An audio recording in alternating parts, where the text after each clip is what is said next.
requirements of the Governor's Executive Order N-2920, which suspends certain requirements of the Brown Act. This meeting is being webcast on Comcast TV Channel 15 and live streamed on the city's YouTube channel at https://www.youtube.com/user/City of Hayward and on the city website at https://hayward.legistar.com/calendar.aspx. The mayor will call upon members of the city council, city staff, and other speakers by name and ask that they state their names before giving comments or remarks. Individuals participating via Zoom with their cameras enabled are reminded that their activities are visible to viewers. City council members and members of the public participating by Zoom wishing to speak should use the raise hand feature, and the mayor will call upon them at the appropriate time.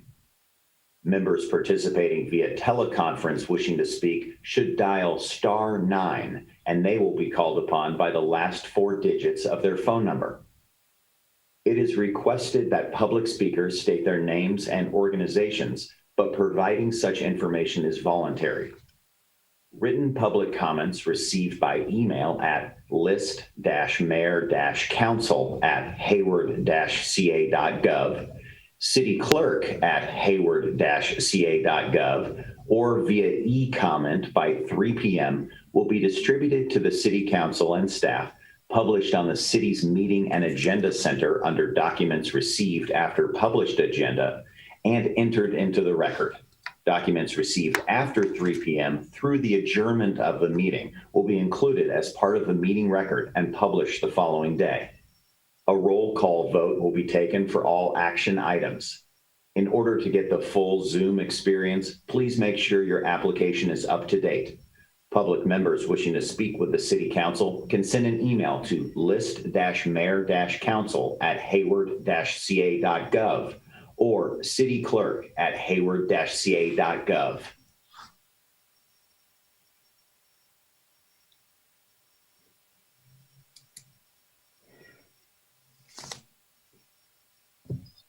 Thank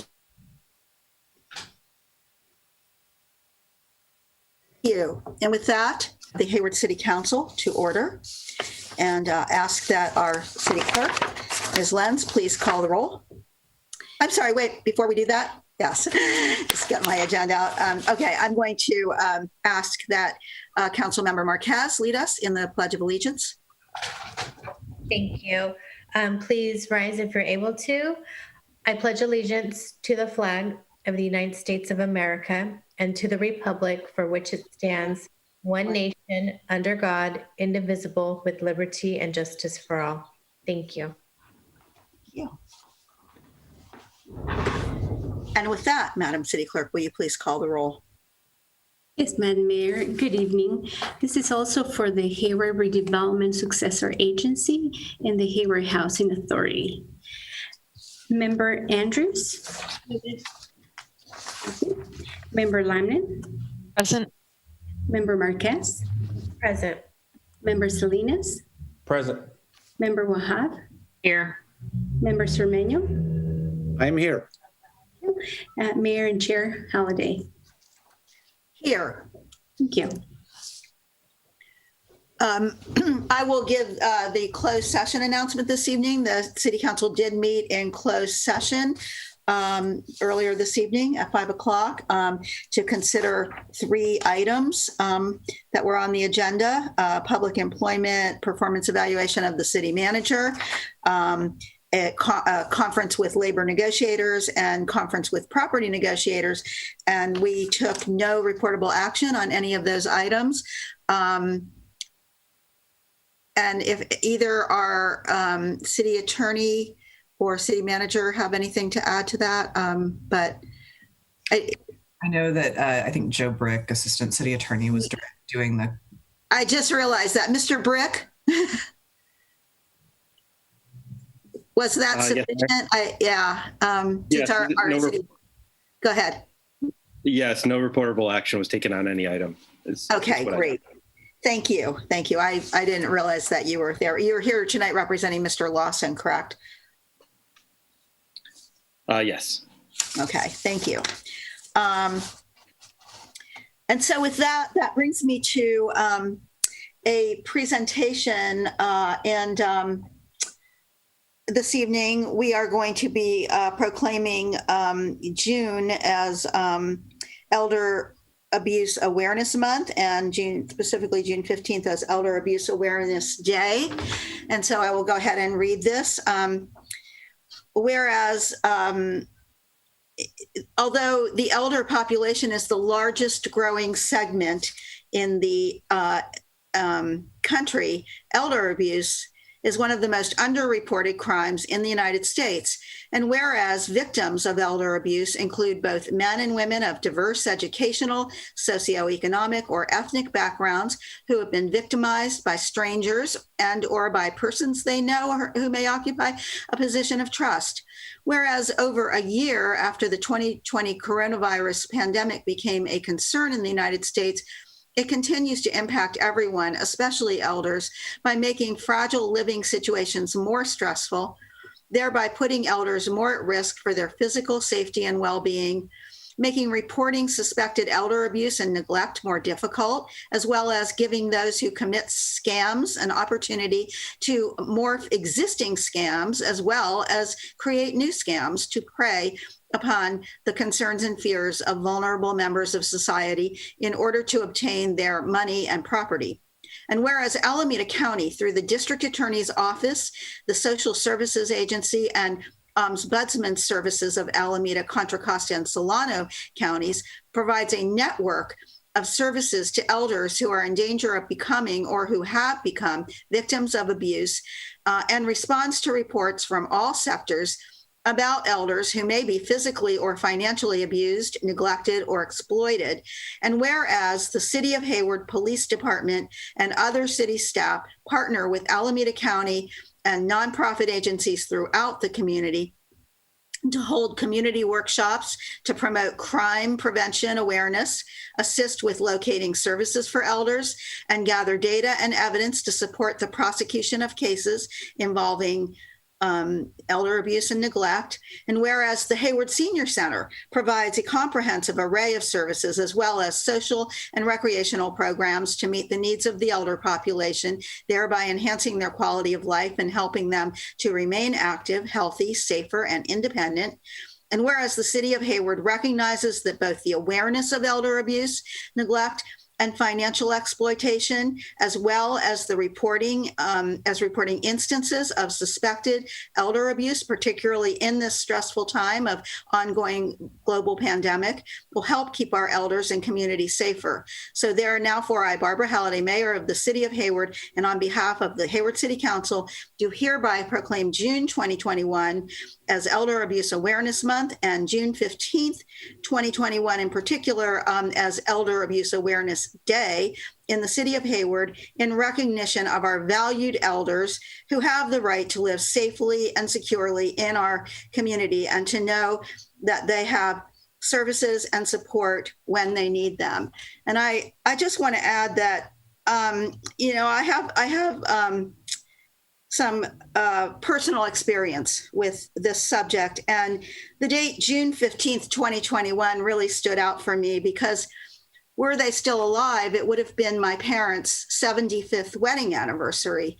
And I have to say that reading this proclamation made me think about them because both of them, each of them separately, were victims of a type of elder abuse described in this, specifically the scams and financial abuse. Both of them were at different times victims. Had they not had people like my husband and I close to them, caring about them, keeping an eye on them, fortunately, we were able to at least minimize the damage that they suffered financially. But I did see it firsthand. And I can tell you that it isn't just the monetary damage. It is the emotional trauma that it can cause in a family. And I just really had to say that, especially seeing that the state would have been my own parents' 75th wedding anniversary, really brought some of that trauma back to me that our family went through. So I am so appreciative that we have this month and day to recognize this. And I can't say strongly enough how much people who have loved ones in this age group need to really be vigilant. And every day, my husband and I are now in this elder age group. And I can tell you every day we get phone calls from people wanting our money and some telling us that our PG&E is going to be cut off in a half an hour if we don't spend money. Things like that happen. And it's outrageous and we need to stop it. And so I'm very glad tonight we have from our district attorney's office, the district attorney office victim witness advocate, Dina Endow. Did I say your name right? So Ms. Endow, can you please unmute? And I don't know if you want to say a few words, but we will be sending a better copy than this of this proclamation over to the district attorney's office. We very much appreciate all the work you do. I'll turn the floor over to you. Yes, thank you, Mayor Halliday. I would like to say a few words. And first of all, my heart resonates with your parents' story. Scams and financial abuse is the worst case I get because it will be under investigated just because it's so amorphous. It's so difficult to pinpoint a defendant, a perpetrator. The damage has been done and it's been sat on a lot of times by the elders because of embarrassment and shame and trauma. Those cases are just so very, very difficult. And at the same time, I have to thank and loud Hayward Police Department, Adult Protective Services, our colleagues, our cohorts in fighting this crime and in making whole the victims. I couldn't do it without Adult Protective Services, even though I'm with the district attorney's office and I come from a position of being able to reach out and get things done. I would be in a vacuum if I didn't have Adult Protective Services, those people who can then help with the situation, the home situation, the physical ailments and disabilities, the really good referrals for in-home services, things like that, to really wrap around an elder when they've been victimized. And HPD, I love it when I get a case from Hayward Police Department because I know it's going to be worked up really well. And when I read it, it's going to show and reflect the care and sensitivity that the officers showed to the elders. Our office has had this vertical prosecution elder protection unit for almost 21 years. And I started as the first advocate in that. So I started advocating for elders before I was one, and I did it in spite of the fact that I was going to have to be working with older people. Well, now I'm an older people, and I wouldn't give up this job for the world. I love working with elders. The stories that I've heard from the history of Oakland, the history of the country life in Hayward, I mean, it is so wonderful. It's my honor to work with elders. It's also my honor to work with all of you and the agencies that support our work. So thank you very much, council members and Mayor Halliday. Thank you. Thank you for being there. We all really appreciate it. And we will be sending, as I said, the nice copy of this along to your office. But please thank everyone there for all the work that all of you do. Thank you. And we'll pass along, I think our chief is maybe on the line, your comments about our police department. Most appreciated. Thank you. With that, we're now going to move on to public comments. And this is your opportunity to talk about any items that are not otherwise on our agenda this evening. I will open public comments. I do see one hand raised among attendees. Madam City Clerk. Yes, Madam Mayor, thank you. I'd like to show on the screen the information. Yes, please go ahead. Join the Zoom meeting. So if I could please have the PowerPoint presentation up. Thank you, Amber. So community members wishing to join the meeting via Zoom can follow the information on the first page of the agenda, which is also on the screen right now. If you are using Zoom to join the meeting, click the raise hand button to request to speak. When joining via telephone, press star 9 to raise your hand. I will unmute your microphone when it's your turn to provide public comment. And with that, Mayor, we're ready to start public comment. Thank you. All right. And I don't see a name attached to these numbers, but if you would like to ask this person on the line with the hand raised, if they would like to go ahead. Will do. And the last 3 digits, 341. Go ahead. Hello. Hi. Can you hear me? Yes. Oh, great. I wanted to speak about the Campus Drive traffic consultant that is going to be hired to sort of determine if we need any traffic mitigation or not. And I am wanting to know if we can participate in the selection of the traffic consultant, because our neighborhood fate rests in the hands of whoever is selected. And I think that the members in the community who have been here over 14 years have a lot of valid input on who is going to be in charge of determining the fate of Campus Drive in terms of future traffic mitigation efforts. And I did send a written comment to the same effect for your consideration.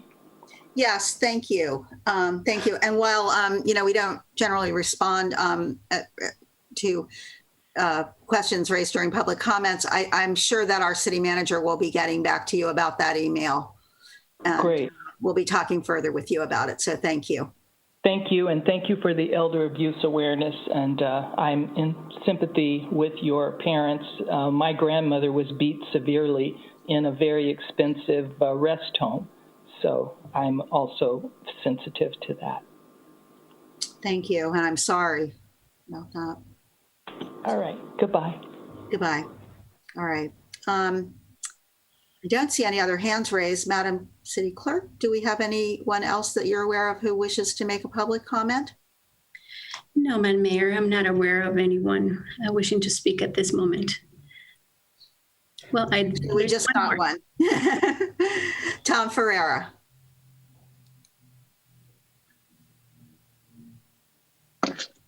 Hi, can you hear me? Yes. Hi, hello City Council, hello everybody. My name's Tom Ferrer. I'm just talking about, I was concerned about road projects, and I'm thinking about in the past, we had our loop and we had the funding from Caltrans. We had to use that money and put together something really quick. Same with traffic calming. We have some grant money with that, and we have to put together something quick. But I was thinking, why don't we have something that everybody would like and appreciate, and work on the Clawwater overpass off 92. I mean, it's owned by the city of Hayward. It's over almost 60 years old and starting to crumble on the concrete part, and some of the railings is coming apart. It would be good to replace that, especially for our businesses down there and all the semi trucks and all the traffic that goes over it. And it'd be also nice to have something nice to see as you're coming over the San Mateo Bridge. The first thing you see is a nice bridge representing Hayward. So that's my thoughts and concerns. Just want to put that out there. Thank you. Thank you. And I do think that our Public Works Director is probably here and yes, and heard your comment. So, okay. Next we have Cynthia Nunes. Hi, can you hear me? Yes. Hi, my name's Cynthia Nunes. I'm calling just on general public comment today.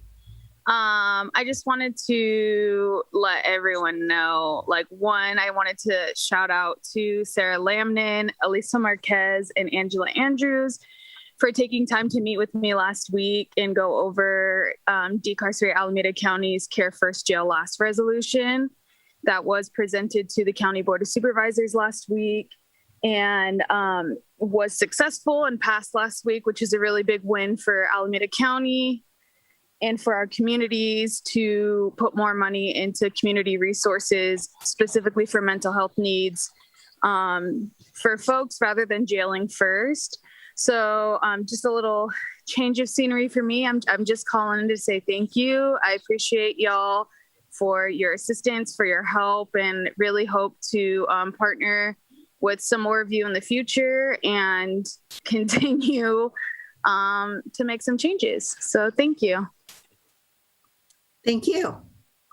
So now I don't see any more hands now. And so I'm going to close public comments and we will move on to our action items this evening. And that would be items 1 through, and so first we have our consent calendar, and that would include items 1 through 10 this evening. Is there any, let's see, okay. Councilmember Wahab? I'll move the items. Okay, is there a second? Second. All right, items 1 through 10 on the consent calendar. The staff recommendations have been moved by Councilmember Wahab, seconded by Councilmember Lamnin, correct? But was it? Councilmember Mark and Lamnin? I were simultaneous, so it's Sure. fine. Either way is fine. Okay, I'm gonna go with Councilmember Lamnin. That's who I heard. Okay, Madam City Clerk, will you call the roll for the vote? Yes, Madam Mayor. Councilmember Andrews. Aye. Councilmember Lamnin. Aye. Councilmember Marquez. Aye. Councilmember Salinas. Yes. Councilmember Wahab. Yes. Councilmember Cermeño. Aye. Mayor Halliday. Yes. Thank you. Okay, that brings us to item number 11. However, yes, okay. I'm going to ask the council if anyone has any objections to moving item number 12 under legislative business, which involves Juneteenth, adoption of a resolution establishing a city business closure day in observance of Juneteenth. That is an item of legislative business. Does anyone on the council have any objection to moving that up and taking it up right now before we get to our work session item, item number 11? Because I do think we have some guests tonight that wanted to address us on this item, and as a courtesy, unless anyone has any. I support it. No objection. Okay. All right. So we will go ahead and do that. So we will be taking up item number 12 right now, and we will, after that item, return to our work session item number 11 on the FY22 and FY23 water and sewer rates. So item number 12, and I'll turn it over to City Manager McAdoo. Thank you, Mayor and Council. We are bringing this item back to the Council for consideration. During Council comments on April 27th, Councilmember Andrews had requested that the Council have staff research the possibility of declaring Juneteenth a city holiday, but not to have it as a paid city holiday at this point, but to have it as a business closure day, similar to how we honor Cesar Chavez's birthday in March. So we are presenting this report this evening so that basically this is, if it is a business closure day, there really is no cost associated with doing a business closure day. Employees would be able to work or take time off, take vacation time during that day, but city offices would be closed in recognition of the holiday. And obviously all of our central services would continue to operate. And so the date of the proposed business closure would fall annually on June 19th, or the business day that would be closest to that. For example, this year, June 19th falls on Saturday, so the business closure would fall on Friday, June 18th. And I'm sure Councilmember Andrews can probably speak to more of the history and background of Juneteenth, but Juneteenth is known as Emancipation Day or Freedom Day, was first observed 136 years ago, and is the oldest and only African-American holiday observance in the United States. While Congress passed the 13th Amendment to the Constitution on January 31st, 1865, which abolished slavery throughout the United States, not all slaves knew that had happened. And so June 19th, 1865 is considered the date when the last slaves in America were freed, when General George Granger rode into Galveston, Texas, and issued an order proclaiming freedom from slavery in Texas. And so that is the sort of origin of Juneteenth. And the state of California officially recognized Juneteenth as a holiday in 2002. So with that, I will just sort of turn it over to the council, maybe Councilmember Andrews, who originally brought this request forward. If she has any comments, I know Freddie Davis from the NAACP, she is on as a panelist for the meeting, and then I believe other members of the NAACP are here also to potentially make public comments. Thank you. All right, thank you. Councilmember Andrews? First off, I want to thank staff for researching this and bringing this to the council tonight. I want to thank NAACP for bringing this item forward, and to thank them for working with me last year for the proclamation. That was just the first step, and I'm glad that this is the next step, and recognizing that this is not just a day that's important for Black history, but for everyone's history. And I'm happy that the city is taking this bold step forward, and I hope everyone will be able to reflect on why this day is important, but also think about what they can do to help the Black community, but everyone. So I just wanted to thank you again for bringing this forward so quickly. And I'm going to turn it over to Ms. Freddie Davis, the president of the NAACP, as I'm sure she'll have some powerful words to speak towards this day. Thanks. You want camera on or no? Do we have Ms. Davis ready on the, yes, there. Yes, I'm here. Hello. Hello. I'd like to say hello to the mayor and to all the council people that's there. It's so good to see each and every one of you. And I'm really excited that you are taking this step. I've spoken to Kelly McAdoo, and I've spoken to the mayor, as well as Councilperson Andrews. So we support you doing what you're doing. We support you making this a city holiday. And with that, we will support whatever you do as far as that is concerned. And there are other people from the NAACP would like to have a few words to say. Again, I want to thank you, and I certainly appreciate what you are doing as far as the Juneteenth celebration is concerned. Good evening, Mayor Halliday and members of the City Council. I appreciate you taking the time, to consider this important matter that's so near and dear to me and so many other members. My name is Cynthia Thomas, and I'm a longtime resident of the city of Hayward. My son not only attends Chabot College, but I'm currently taking classes myself at Cal State East Bay. I'm not only a resident, but also active in various organizations that work to improve the city. To that end, I'm requesting that this council support the vote to enact a business closure holiday in honor of Juneteenth. Juneteenth is a pivotal part of the nation's history that has been ignored and neglected. In light of the country's awakening this past summer and reckoning, we realized how important not only the acknowledgement, which we truly appreciate, but the acknowledgement of past injustices, but also working to change them. And I think making this a business closure holiday is a step in that direction. So I just want to thank you all again, and especially Angela and Kelly McAdoo. Telling you the youth council. Good evening, Mayor. Mayor Halliday, City Council members. Many of you already know me, so I won't go into all of that, but I do appreciate you guys taking the time out. Councilperson Wahab, Councilperson Andrews, we've spoken about this issue many times. I'm not going to go into much detail. I just appreciate you guys hearing us out.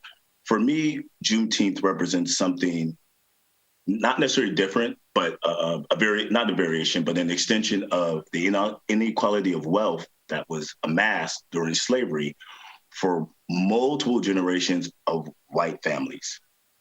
What did that mean, though? In return, that meant disproportionately African Americans and other people of color who were enslaved or who were indentured servants did not receive that opportunity. Here's what's also bigger. If the Emancipation Proclamation happens in 1863, and we don't have the 13th Amendment ratified until 1865, that means 2 years later, African Americans were denied knowing that they were free. Why do I bring that up? Because in light of the George Floyd verdict, if you will, what it represents to us is that still, almost 200 years later, African Americans are still denied justice, whether it's from our police, whether it's receiving equal education, whether it's receiving access to resources, access to jobs. We know the city recognizes this. I don't have to go through the history. Councilperson Salinas teaches history over Chabot, so I don't want to reiterate that. But what I do want is for us to make a meaningful change and meaningful impact. And this is the direction, because one of the things that this quote unquote celebration does is it actually has a job resource component. How do we address inequalities in this country? By providing the resources that we can provide for those who do not have. And one of the best ways to do it is a job resource component. I'm hoping we also extend it so that we can add scholarships and grants. But for us, it's more than just acknowledging that there was a past injustice and more than just the resource component or celebrating, but it's saying that we as Hayward have a commitment to making change so that what happened to Mr. Floyd, what happened to those slaves, but essentially what's happening to, and as the president pointed out, 130 years or 150 years later, oh my gosh. Even more than that. I was gonna say 150 years later, I apologize, somehow I was moved. Our president pointed out about the Tulsa Homer massacre. If anything that can be gained from this last year is that if we can only change our history and our past, if we begin to acknowledge it and to address it. I won't take up any more time. I know there's many others that are waiting to speak. I appreciate it. Thank you. Thank you. Well, thank you for that. And unless any other council members have questions at the moment, I'm gonna open public comment on this item, and we have a couple of people who would like to speak. So I'll call on Ruth Harris.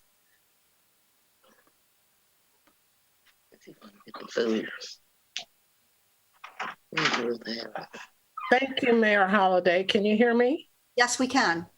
Thank you and all of the council for considering making Juneteenth a city holiday. I certainly support that. As you know, I moved here from Atlanta, which is the home place of civil rights. I've worked with the King Center, the King family. My grandchildren's other grandmother worked with Dr. King. So I certainly support this. And I was looking at your website, which promotes how diverse Hayward is as a city and the demographics. So I think this is a perfect way for us to learn about other ethnicities and to be able to live and work together in peace. Thank you. Thank you. And next we have Alonda Johnson.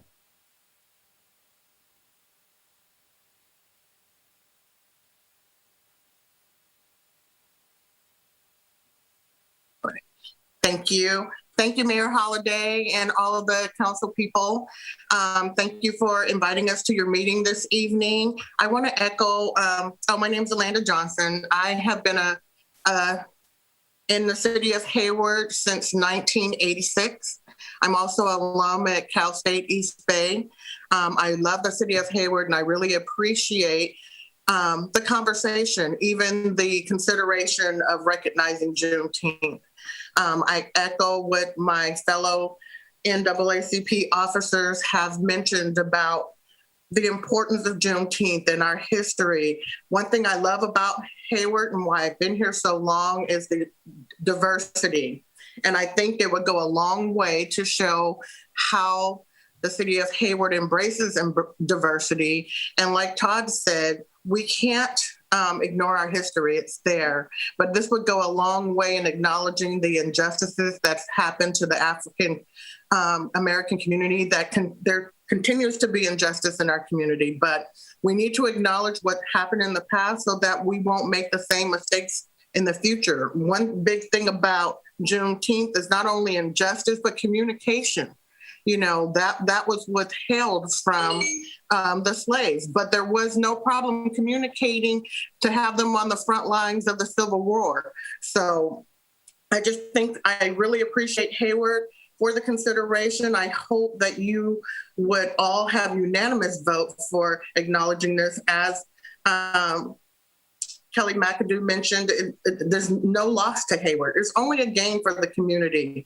We recognize Cesar Chavez Day. I think there's other holidays that we probably can acknowledge in the future as we learn more about each other's history.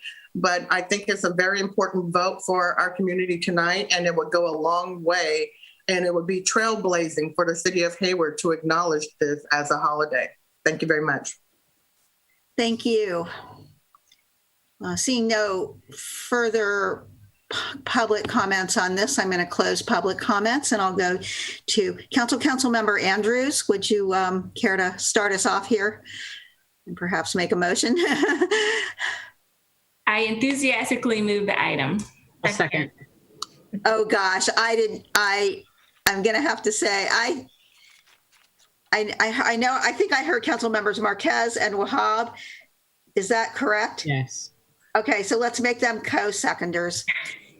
Don't want to leave anybody out on this one. I think we're all, so go ahead. Councilmember Wahab, Councilmember Marquez, would you like to speak to it first? Sure. Thank you. I also want to acknowledge my colleague, Councilmember Angela Andrews. Thank you for your vision, your leadership. I know you worked really hard last year along with the NAACP to bring the proclamation first time in Hayward's history and fast track to a year later. We have phenomenal staff here in the city of Hayward and a phenomenal team. So thank you for broadening our perspective, opening our minds and hearts. I've learned so much in a short period of time just working along your side. So I really appreciate this acknowledgement. And we do have to acknowledge it's everyone's history. It's not just African Americans' history. It's everyone in our community's history. And we need to learn more about each other, be more compassionate and more respectful, and try to do the best we can to improve outcomes for everyone in our community. So I'm happy to support this business closure and very excited for the opportunity. And Hayward is making history yet again. So thank you to everyone who worked really, really hard on making this possible. Thank you. Thank you. Councilmember Wahab. Thank you, Mayor. One, I just want to thank Councilmember Andrews for definitely putting this on the agenda. I also genuinely want to thank the NAACP for their leadership in our city, from Freddie Davis to her entire family. You know, I talk to Todd Davis quite often about a lot of different issues that we're facing in the city, and he does provide a lot of input, as well as everybody else who spoke. I do just want to say that, you know, as a different ethnic minority in the city, I genuinely want to say that a lot of the civil rights of all people stem from the civil rights of Black people. And it is the catalyst to the civil rights of all other people. And I sometimes feel like that's not highlighted enough. And we are one community. And, you know, other people's success is our success. And I really want to thank Councilmember Andrews in particular, because I know she and I have talked a lot about this. It is not just a holiday. And I just want to highlight that. Like, I am not one to just, you know, support a holiday just to support a holiday. Specifically, the fact that the focus is on the economic inequality and the entire focus, even the partnership with the chamber and so many other groups that, you know, I'm sure Councilmember Andrews can speak to far better than I. It is about jobs. It's about resources for the community. It's about the investment into the community. And I specifically also want to thank our city manager, McAdoo. Our city manager and I talk often about, what are the problems? What are the concerns? Reparations, for example, is often talked about, but nobody has initiated it. And reparations, what does that look like? What does that mean? We often, discuss this. And I think that this is literally just the tip of the iceberg of what needs to be done in regards to an investment in a community that has been wronged historically for such a great period of time in our history. So, like I said, this is the first step. I'm very supportive of this, and I do appreciate this particular holiday because it is community focused. It's been brought by the community, and I just genuinely appreciate the effort in the equity piece of it and the investment. So, thank you. Thank you. Councilmember Lamnon. Thank you. I had a quick implementation question, and then I'll have a short comment. When we did the Cesar Chavez event, we talked about the opportunity for the library to potentially be open on that day. Cesar Chavez specifically had an interest in libraries, but that it is kind of an education day to Mr. Davis's point. And I wondered if you had any comment on that, City Manager. I think we can talk about that. The libraries, typically have varied in terms of their adherence to the business closures. I know during the holiday business closures over the Thanksgiving and the winter holiday closures, they typically remain open because a lot of times people don't have childcare during those windows. So it's not always a given that the libraries are closed. So I'm happy to talk with our library director. I'm sure she would love to do some sort of event and probably partner with Councilmember Andrews and the NAACP to really partner on some recognition or event in the library. That's sort of her MO. So I think we will be able to work on something like that. I appreciate that. Thank you.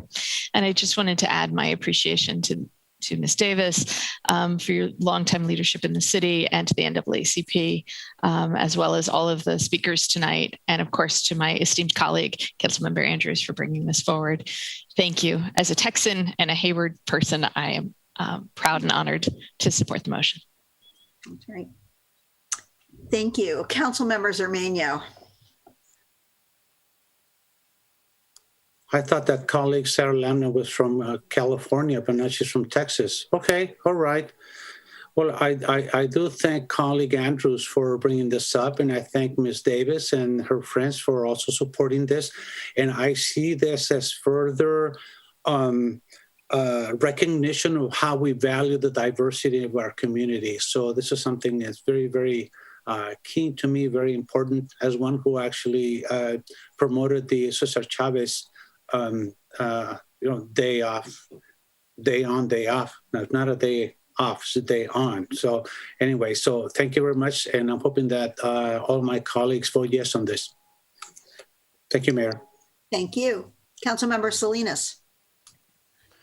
Yeah, I just wanted to, again, chime in on the congratulatory remarks. Thank you, Councilmember Andrews, and of course the NAACP for working diligently over the years to ensuring that we walk the walk, so to speak. And and I'm sure this was a few years before my day, but I'm sure Ms. Davis may recall, and some other folks on the call, but in 1968, 69, when the United States was enthralled in a war in Vietnam, we were also enthralled in a civil rights movement. And also in Berkeley, we were enthralled in a free speech movement led by students at UC Berkeley. There were a group of students, multiracial, multicultural, multilingual, at San Francisco State, who established the first and only College of Ethnic Studies. It was out of that that we get Chabot College establishing the very first Mexican American history class and ethnic studies courses. And then shortly thereafter, Cal State Hayward establishes its ethnic studies department at Cal State Hayward. And so I think and I should also mention, I'd be remiss if I neglected to mention this, on Alcatraz, you had our Native American brothers and sisters occupying Alcatraz, acknowledging and reclaiming land that was stolen from them by the United States prison system. But I think what this initiative does and what this resolution does is that it continues our commitment to social justice, it continues our commitment to diversity, and it reminds us that equity is not easily attainable. You have to go out and get it, and you have to fight for it. And so wanted to thank Councilmember Andrews again and AACP for this. And I will certainly be voting yes. Thank you. Thank you. Yes, I will be making this unanimous, but I do have to say that what I would much rather see is for us to make this a real city holiday.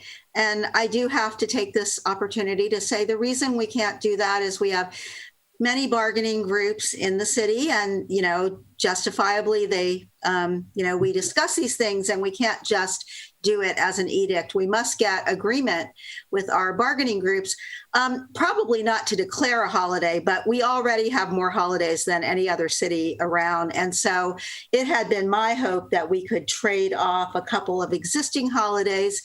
One of them is Lincoln's birthday. Now, President Lincoln, you know, I admire President Lincoln, but I bet you that he would be the first to say, you know, hey, I could share my day with the other presidents on President's Day, and you could make Juneteenth, which he actually had something to do with, a real holiday.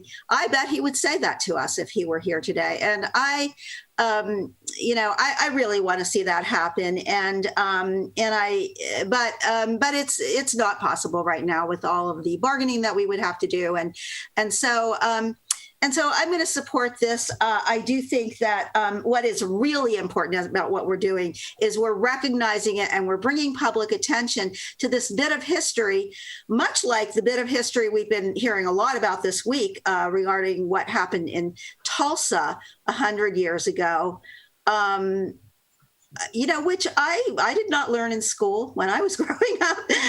And I think I might have, I think I had heard about Juneteenth, but in more recent years. But in any event, to really commit us to educating ourselves about the history of our country and what has taken place. And so I think that that's what we're going to do. I know a very nice event is planned for Saturday, June 19th, the actual Juneteenth date. We will have the business closure day the day before. I did see our library director, Genti, here, that I'm sure she's thinking about what can be done in that regard. But in any event, I hope that people will come to City Hall on Saturday, June 19th. Ms. Adelman, did you want to say something? Yes, thank you, Mayor. Really appreciate it. And yes, we are doing our usual Juneteenth readathon again this year.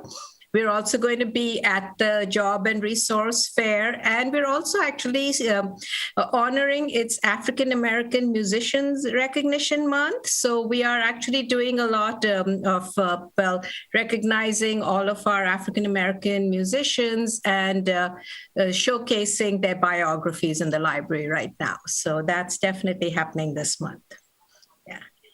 And all of this will help us keep our commitment to an inclusive, equitable, and compassionate community, and to share the many cultures that we have here in Hayward with each other. And I think Councilmember Wahab seems to have something to add. Yeah. This is just for our city manager and our newly hired HR director. And we know that discussing with bargaining groups is kind of a long-term plan because they all have different years of contracts. Some are 3 years, some are coming up, some are in 5 years, things like that. If this can be an ongoing effort to actually make it a holiday and substitute, one of the holidays that Mayor Halliday actually stated, just to make this like a real thing, if you will. Sure. And that's, we have right now active contract negotiations with SEIU, Local 21, and our HAME groups. So we're happy to bring that up at the table as a conversation. I think, also happy to re-engage in the conversation around Cesar Chavez Day, both, trying to substitute some holidays there. So, and I just wanted to take a moment, Jana Sangi, our new Human Resources Director, is online and officially started with us last week. So we're pleased to welcome her, and I'm sure you'll be seeing more of her in the future. So. And Director Sangi, even if it happens, like we officially get this done and accepted by all bargaining groups within 10 years, like I said, this is the start and we have to get it done. So just the first task, if you will, for your first meeting. Sure, we'll commit to having these conversations and introducing the subject at our bargaining tables.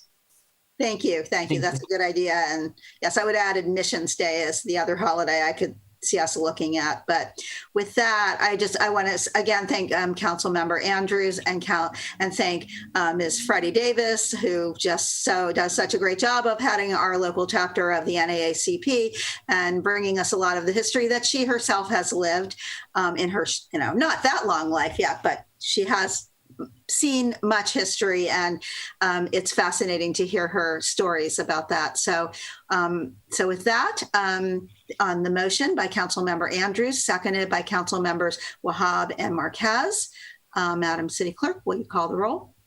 Yes, Madam Mayor. Council Member Andrews. Aye. Council Member Lamnin.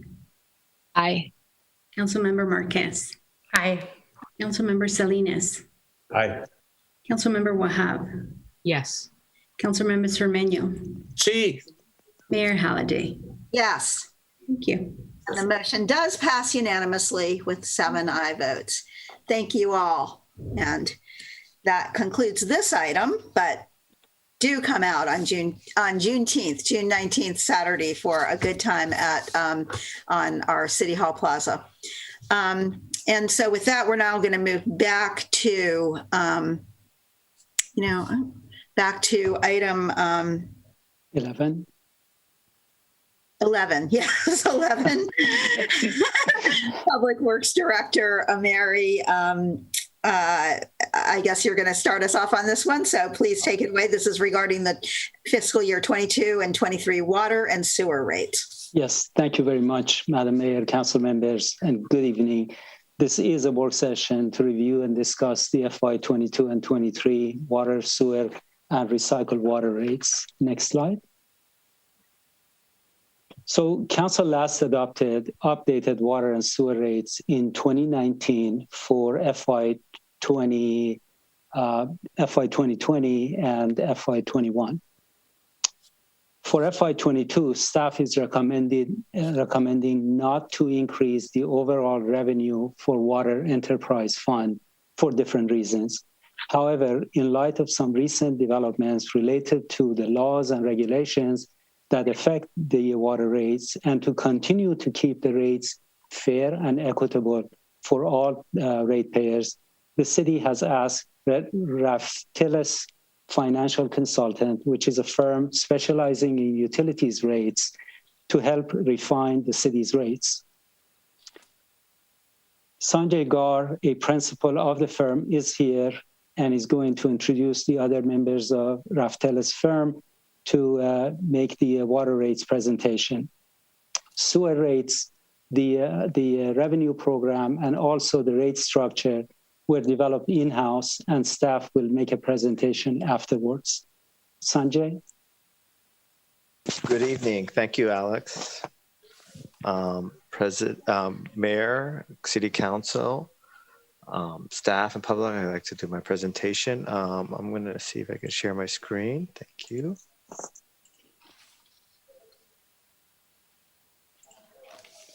And everyone can hear me clearly? Okay, thank you. And everyone can see the screen? Yes. Great, thank you so much. So first, I'd like to introduce my team. My name is Sanjay Gar. As mentioned, I'm a vice president with Raftellus. I'm a project director on the study. Kevin Kosnick is the project manager on the study and been working with staff diligently. He's expecting a newborn any day now, so that's why he's not here today. And then Nancy Fan, who's also here. You may see her in one of the little icons here, and she's waving right now. She's the lead analyst and is the brains behind the study. So today's topic is to talk about the goals and objective of the rate study, talk about the legal environment in designing rates, the financial drivers, factors affecting water rates, going over the financial plan, the proposed rates, and customer impacts, and what we're recommending and what are we changing. So, the first step in developing a study is to ask ourselves, what are the goals and objectives of a rate study? The first fold is to develop a 10-year financial plan to look out at the future based on our professional judgment and working with staff on cost increases associated with purchasing water from San Francisco PUC, capital expenditures, different cost escalators, and seeing what are the financial needs of the enterprise. This is a model that we've developed in Excel. Staff has a copy of it. It's non-proprietary. In addition, most people don't realize there's a lot of risk associated with a water enterprise. There's a lot of capital. A lot of those capitals are fixed cost. We want to understand those risks for your system. Each system is different, so we did analysis looking at that and developing the appropriate reserve policy. The third thing that we want to accomplish in this study is what we call cost of service, where we look at the cost structure and the rates. There are some legal constraints with designing rates for water. That's Prop 218. I'm going to go a little bit more in depth in that in the next slide. But basically, there needs to be a logic between the business model or the cost of driving the business and the rates. And we can't just arbitrarily choose things that maybe meet certain policy goals that we would like, which may be even very worthy to do, but we are constrained. Besides the cost of service analysis and making sure that's done properly, we also want to document that, and that's what we call an administrative record. And that's one of the deliverables that we'll be providing you that you will have. So if anyone questions the rate structure, why we're doing this, it's laid out, it's transparent. We ask you to put that available to the public so people can see it, and if they have questions, they can dive into it. We are only looking at 2 years of rates. So the financial model does go out 10 years, but we're only asking City Council to consider 2. And this is just information for today's discussion. So there's 3 aspects associated with designing rates, legal environment. The first is, as I mentioned, Prop 218, a voter initiative that basically states there needs to be a cost justification, a proportionality, a nexus. These are the language we use between the business model of the utility and the rate structure. Through the series of court cases that's happened with designing rates, that definition has been more and more defined through the court cases. The most court case that most people look at is San Juan Capistrano, where the judge basically ruled that you need to have that nexus and you need to document that and show that. It can't be just an Excel model hidden in someone's hard drive. So we want to make sure we do that. The last aspect is conservation. As we know, water is a scarce resource. We are in a drought right now, as the governor declared. And so we need to make sure that we use water reasonably, and the beneficial use argument. And that's Article 10 of our Constitution. So actually, both of these are in our Constitution, Prop 218 on Article 10. And so we want to do both. We want to make sure that the rates reflect the cost to provide that service, and we also want to promote conservation. So what are the drivers behind this study, the financial drivers? Well, the first one is purchasing San Francisco PUC water. You are 100% dependent on that water source. It's very clean, good water, but it is cost money to purchase, and it does increase. We're expecting that to increase by 5% per year. There's also a lot of capital that's needed to provide that service. Water is available 24/7, 7 days a week, pressurized, clean, meeting the EPA standards, above that actually with SFPUC water. And we want to make sure we have all those infrastructures in place so that water is there, even in times of crisis, like as an earthquake. So that's why staff is recommending looking at expenditure of almost $72 million out. in the next 5 years, and it'll be funded by cash. And lastly, as I mentioned, is reserves. We want to make sure we have a healthy reserve policy so that if risk occurs, things as we all seen in the last few years, unfortunately, things turn out more challenging than we anticipate. And so having these reserves help us weather through these storms. So the revenue needs, that's the first factor, and that's why we're looking at a multi-year revenue adjustments, and we're only looking for 2 for City Council, but we are projecting that out over 10 years. That cost basis, as I mentioned, and when we go through the cost of service analysis, what that does is that changes some of the meter charges. That's the fixed charge. We're also looking at the tier width, again, making sure that's proportional, makes logic, there's rationality, the tiered pricing. And I'm going to be showing you the impacts to your customers because that's the most important thing throughout this whole study. And one of the other things we want to make sure we do in this process is that we improve equity, make sure we reduce administrative burden, simplify things where it makes sense, and meet the needs of your community. So the objectives of the study is, fairness and equity between customer classes, simplify the rates, which we're going to be showing you, ensure affordability for essential needs, and minimize customer impacts. So let's talk about the financial plan. So the first thing is the reserves. We're recommending a formal reserve policy. There's a couple of components of this reserve policy, as you can see on the screen. The first one is the operating reserve. And the reason why we need an operating reserve is the cash flow requirement. You issue the bill, someone uses the water, and 60 days later, they get a bill. Now, during that 60 days, you've been maybe paying SFPUC for the water that person just used. They pay the bill. By the time you get that money, it's been a couple of months. And during that time period, you have to pay staff, you have to pay SFPC potentially, you have capital projects. So we want to have 25% of operating budget for that cash flow. Next is capital.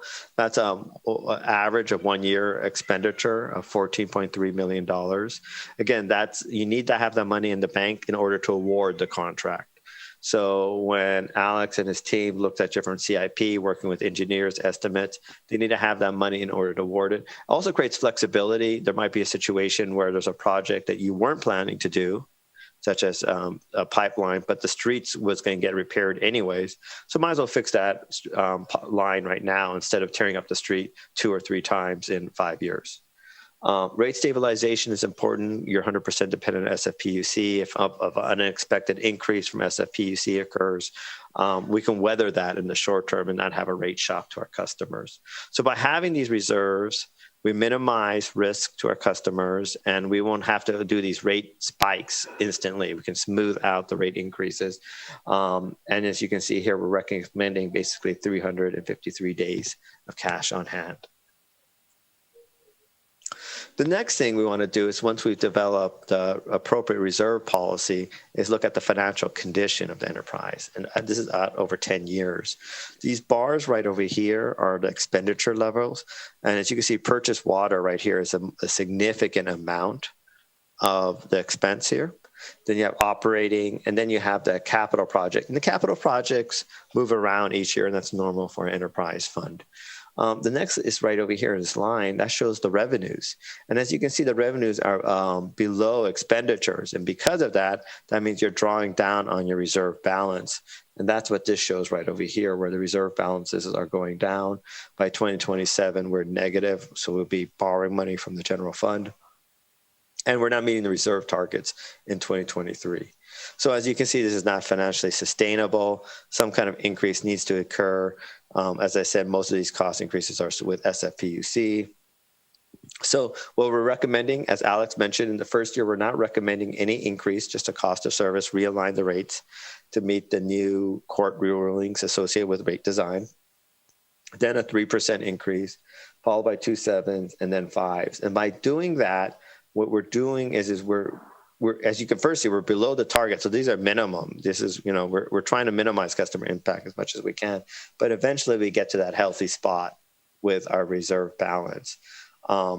This is a plan to slowly increase the rates. Again, we're only looking at these first 2 years. We're just providing you this information about the future, what we anticipate will occur. So once we've talked about the reserve policies, the financial plan, we can go into the rates. So one of the things that we've noticed that you have 3 different customer class. You have single family, 2 types of multifamily. What we recommend is simplifying that rate structure and just create one residential rate and one tiered rate structure for all 3 of them. That will be simpler to explain to your customers. And it also has that nice equity in the perception of a fairness between single family and multifamily customers. Commercial and industry and irrigation, we recommend taking out irrigation out of the commercial industry class. The reason why is that irrigation tends to use a lot of water in the summer, less in the winter, relative to commercial and industry. That higher peak, we call that peaking, means that facilities are sized for those individuals, irrigation, and they should pay more for that cost associated with that. And that meets that nexus requirement with Prop 218. We're also recommending to eliminate, the outside city surcharge. That's a very small fraction of our customers. Simplifies that rate structure, makes it much more simpler and easier to explain to customers. So with the tiers, you do have 3 tiers. That helps with conservation, as I stated earlier, with Article 10, beneficial use and preventing waste.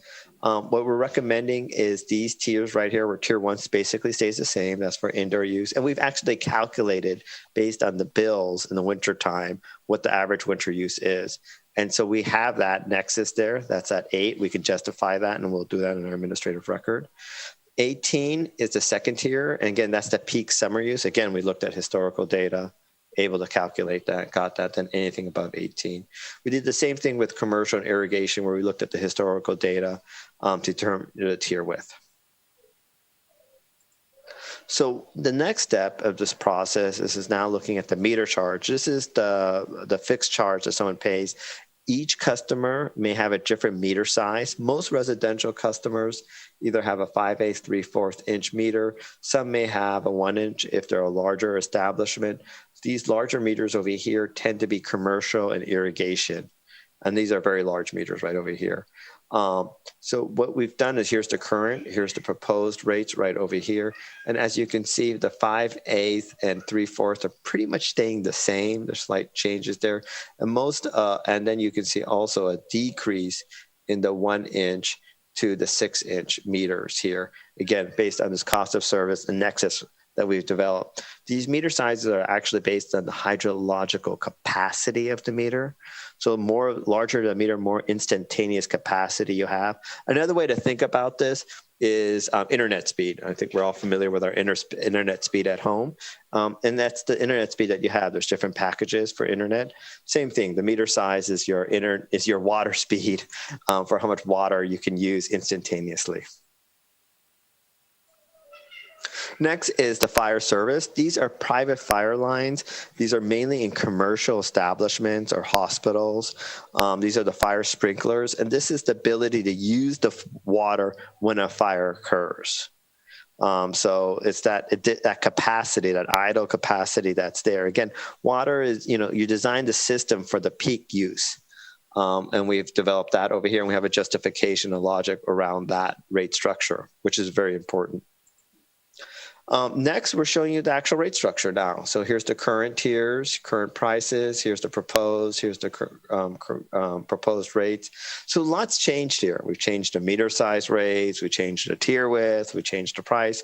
So there's a lot of moving parts here. And of course, your concern is, well, what does this mean to my customers? So that's what I want to show you next. And what we have here is different usages. This is 5, 8, 12, 15, 18, and 26. Medium customer uses 12 throughout the year.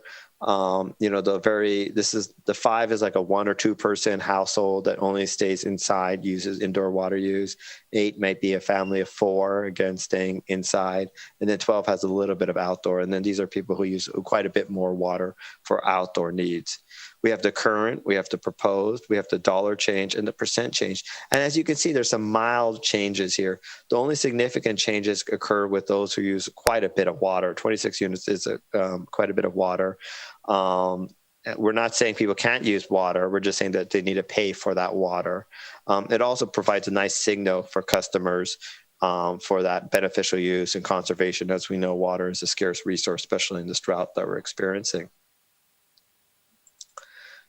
We did the same analysis for commercial, and this is for the restaurants, where we have 3, 8, 18, 52, 71, 190. Again, you see the current, proposed, the dollar, and the percent change. And you can see they're pretty much staying the same.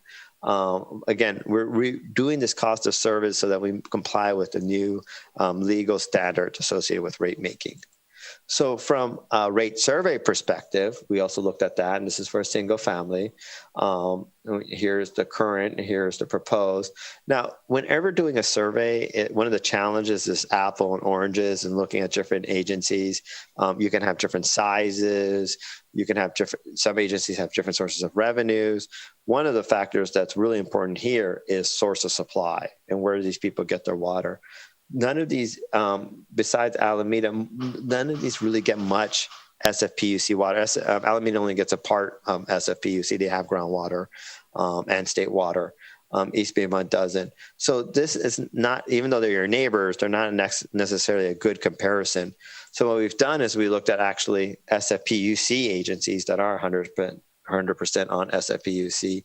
And as you can see, you're still below Palo Alto and Redwood City, right over here under this survey. We did the same thing with commercial accounts. Here's the proposed, here's the current. Again, apple and oranges here because these entities may not be 100% dependent on SFPUC water. So we looked at that. And as you can see, you're the lowest in this ranking here with the commercial, even lower than Mountain View. So we believe that water is still affordable for the community of Hayward.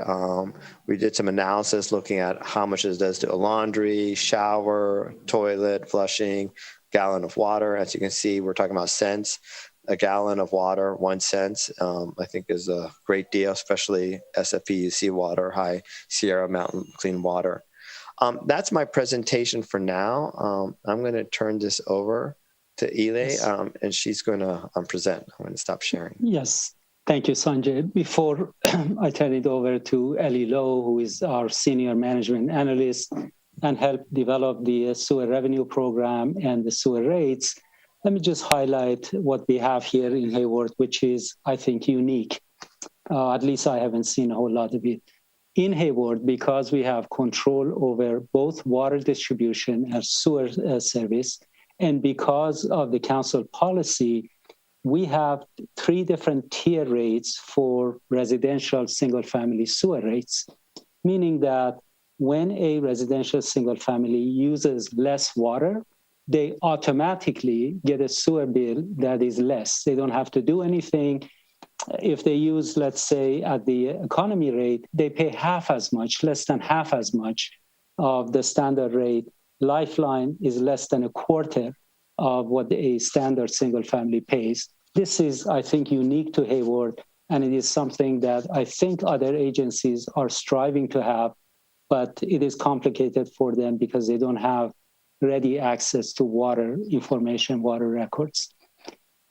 Factors that are affecting the rates are operating and maintenance, improvements that we need to do, especially to water pollution control facility, and changes in industrial wastewater discharge. For instance, we lost recently Berkeley Farms, which was, one of our customers that provided a lot of revenue to wastewater treatment, and we treated a lot of waste from that facility. They are gone now, so the revenue is gone, but the fixed costs related to maintenance, related to our staffing and such, is still with us. So that puts some pressure on the rates. So with that, let me just ask Ellie Lowe, our senior management analyst, to present the sewer revenue program. Ellie? Good evening, Madam Mayor, Council, and members of the public. I'm presenting to you tonight the proposed sewer rates for fiscal year 2022 and fiscal year 2023. After conducting the sewer rate analysis, here are staff's recommended sewer rate changes. Residential rate which includes single-family, multifamily, mobile home parks, is proposed to have a 3.8% increase each year. That's $1.36 per month, which is about 5 cents per day. Non-residential rate is proposed to have a 3.5 to 3.8 increase in each year. Here are the current and proposed residential rate by customer class.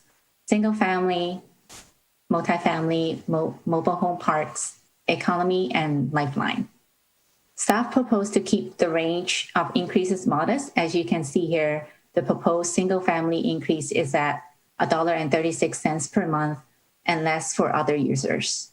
Some agencies do not have single family and multifamily separate, but we provide the discount here for multifamily.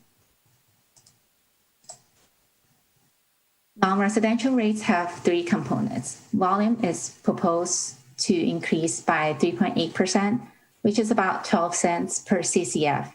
The other two is related to shrink.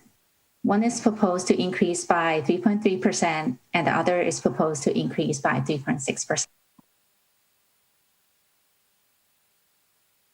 Here are some examples of impacts on local businesses per CCF of water consumption.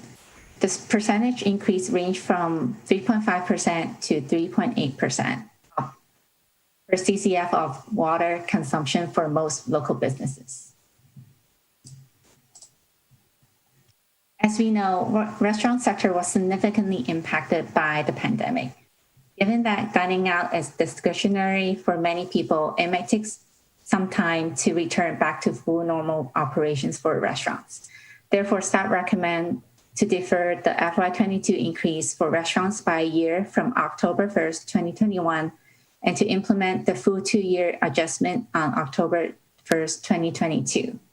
I would like to point out there was a minor typo in the staff report, which says the full 2-year adjustment will be effective on October 1st, 2023. But we are actually proposing to defer the adjustment to October 1st, 2022, not 2023. This will be corrected at the public hearing. Now, how do we compare with other agencies for a single-family residential sewer bill? For this comparison, we're only looking at the maximum rate for single-family resident. If we include single-family customers with lifeline and economy rates, the average bill is actually lower. But for the sake of this comparison, we're only looking at maximum rate. With the proposed changes, Hayward's rates are still one of the lowest among other agencies. We're lower than our neighbor agencies such as Union Sanitary District and much lower than Oakland. We are higher than Oro Loma Sanitary District, in which they have a wholesale customer that is Castro Valley, and they receive a lump sum payment from Castro Valley for treating their wastewater, and that is not reflected in this rate. The water and sewer connection fee pays for infrastructure needed to service new development, and staff is proposing no changes at this time. As for recycled water, the recycled water rates pays for treatment and distribution for recycled water. We're anticipating the start of delivery this summer, and again, staff is proposing no changes at this time.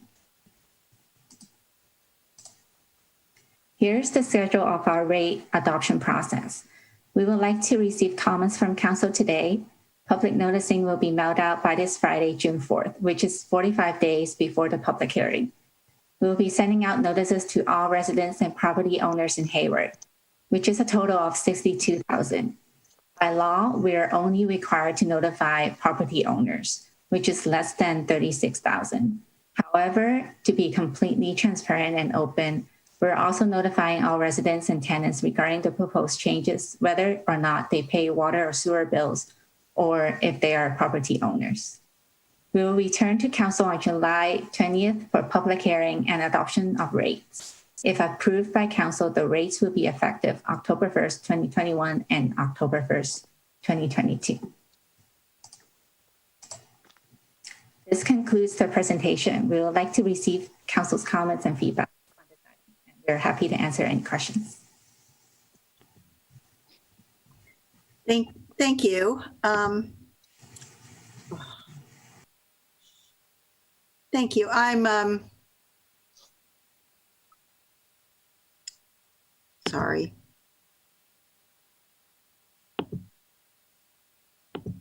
Okay, I'm trying to get my screen back up. What happened there? Anyway, so I'm not, okay, thank you for the presentation. This is a work session item, so I want to go to, public comment right now, but I don't know what happened here. I'm not able to actually see it. Mayor Holiday, I made. Yes, I'll open public comment. Madam City Clerk, will you call on people while I try to get myself back online here? Yes, I'll be happy to do that. So this is the time to offer public comment on the work session. And I don't see anyone wishing to speak, Madam Mayor. Okay, then we actually have one person. Okay, then go ahead. It's Alicia Fernandez. Please go ahead.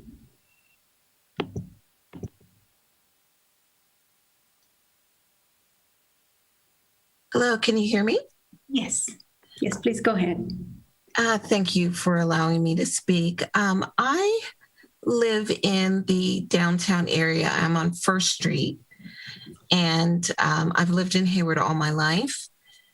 And I own a home that was built in 1920. I have neighbors around me that have homes that are from as early as 1914.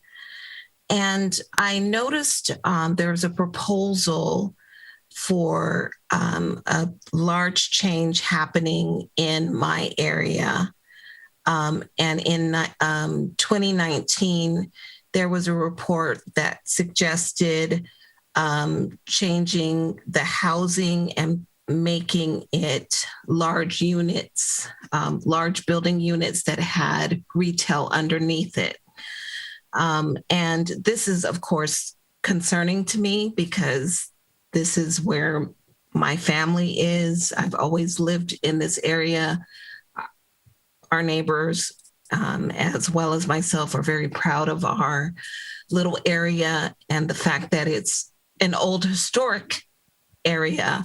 I don't want to see that go away. So I would be interested in having someone address what ideas that you have been looking into that maybe has not been shared with the public community. I'm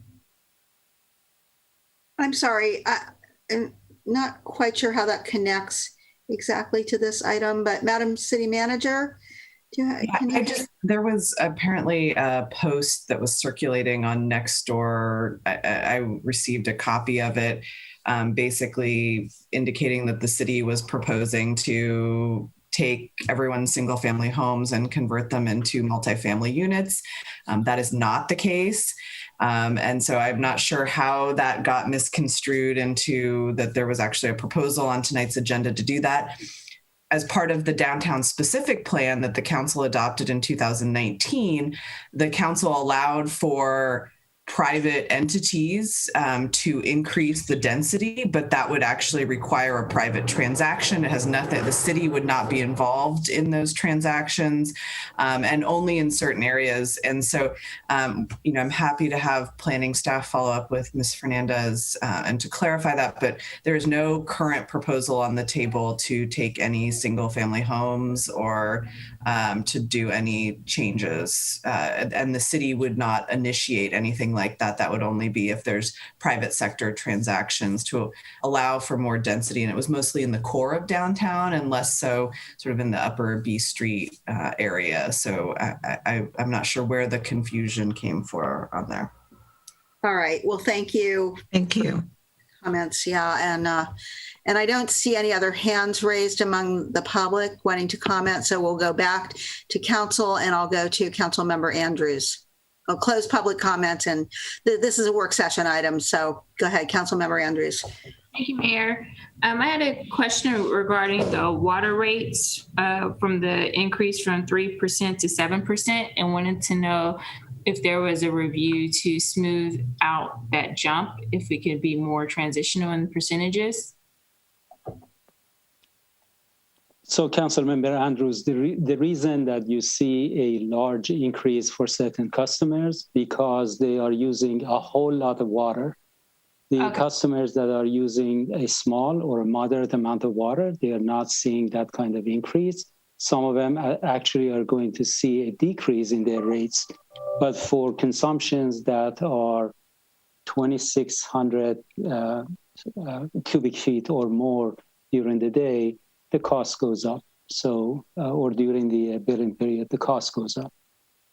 Okay, thank you. And then one last question I have is, when we looked at the CIP, did we review the projects to smooth out how the staffing will be to make sure that we have the appropriate level of staffing throughout the 5 years to accommodate the sewer rate increase? Correct. Water rate increase? Actually, both. Correct. We are not proposing any new staffing related to our capital improvement program. We have staffing that is very challenging to keep. We deal with vacancies from time to time, but we are not recommending adding any staffing at this time. When we need to have outside help, we usually use outside experts, consultants on a short-term basis to help us design projects. Okay, that's all. Thank you. All right. Councilmember Lamnon. Thank you. Thank you for the report and all the work on this. I really appreciate the careful considerations. I wanted to go back to Councilmember Andrews' question about the 7% in the out years. And I just heard you say that, I just want to make sure we're talking about the same thing. So yeah, go ahead.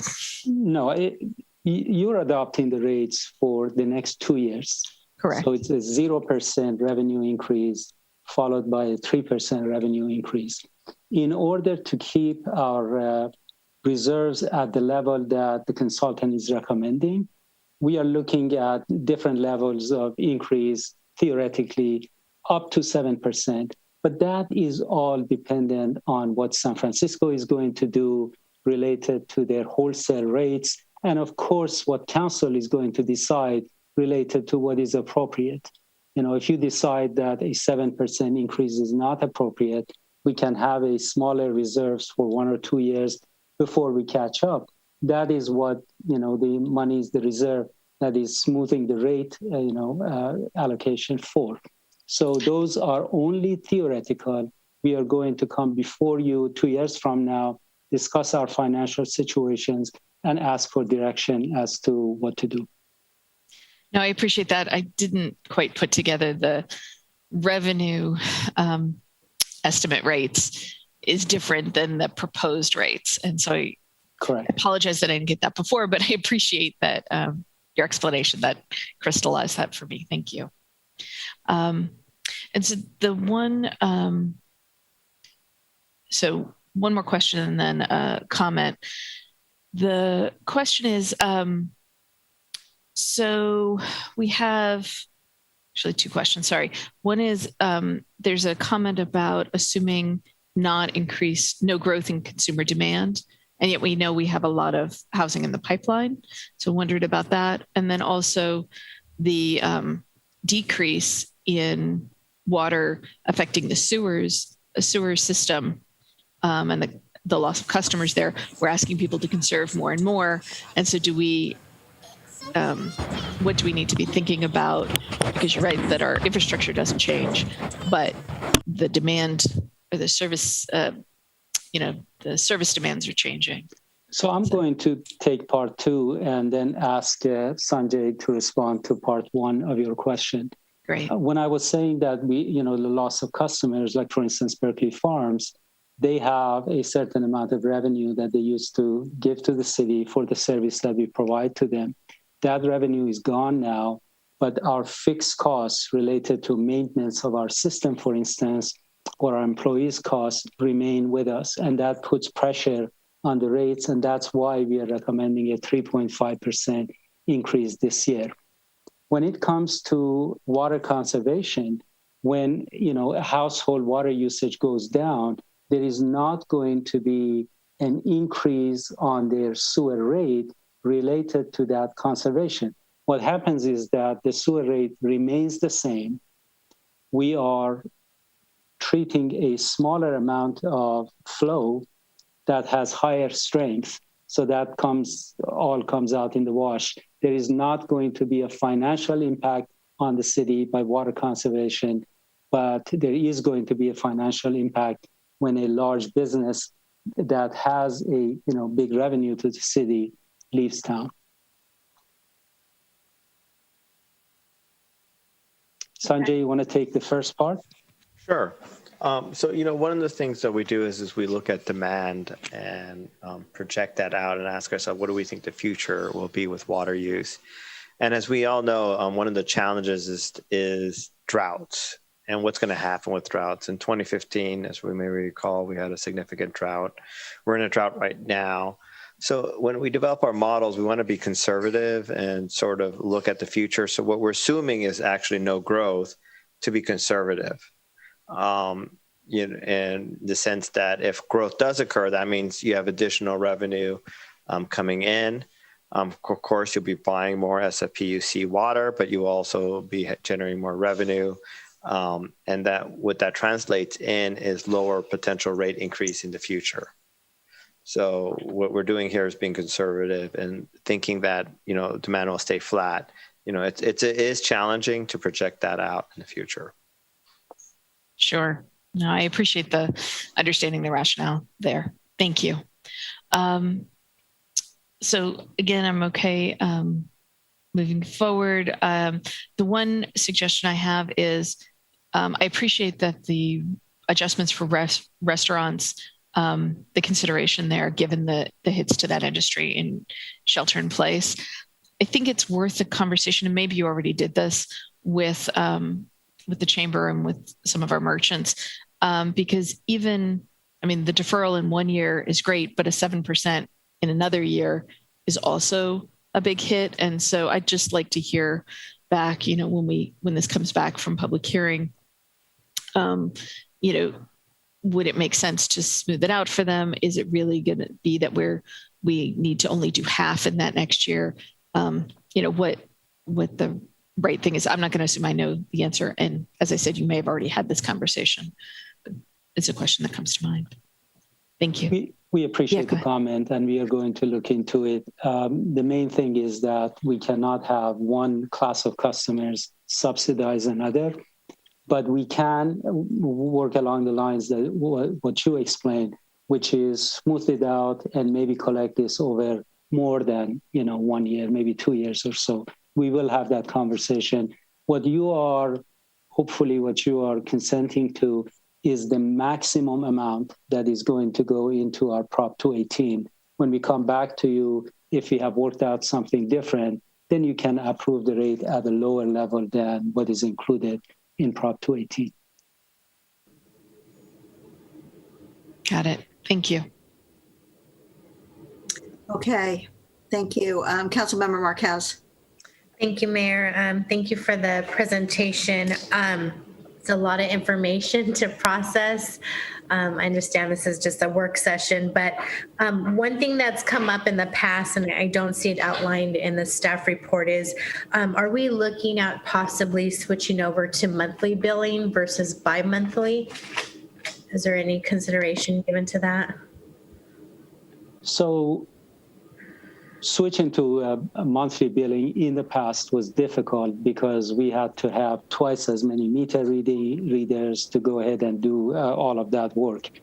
But with the implementation of the advanced metering infrastructure that we have in the city now, when we can read our meters on a monthly basis or instantaneous basis, we can switch over to monthly rates. We have started some preliminary conversations with finance department to see what the logistic impacts are. Of course, we'll have to send 180,000 up to 200,000 more bills every year. So there is an implication to that.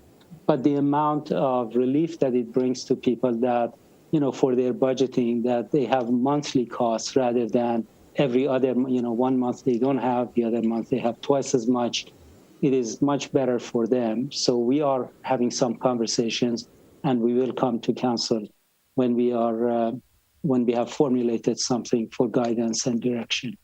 Okay. I appreciate that, and I appreciate staff's work on making sure that this notification is going to all community members, whether they're the homeowner or the tenant. So I appreciate that outreach.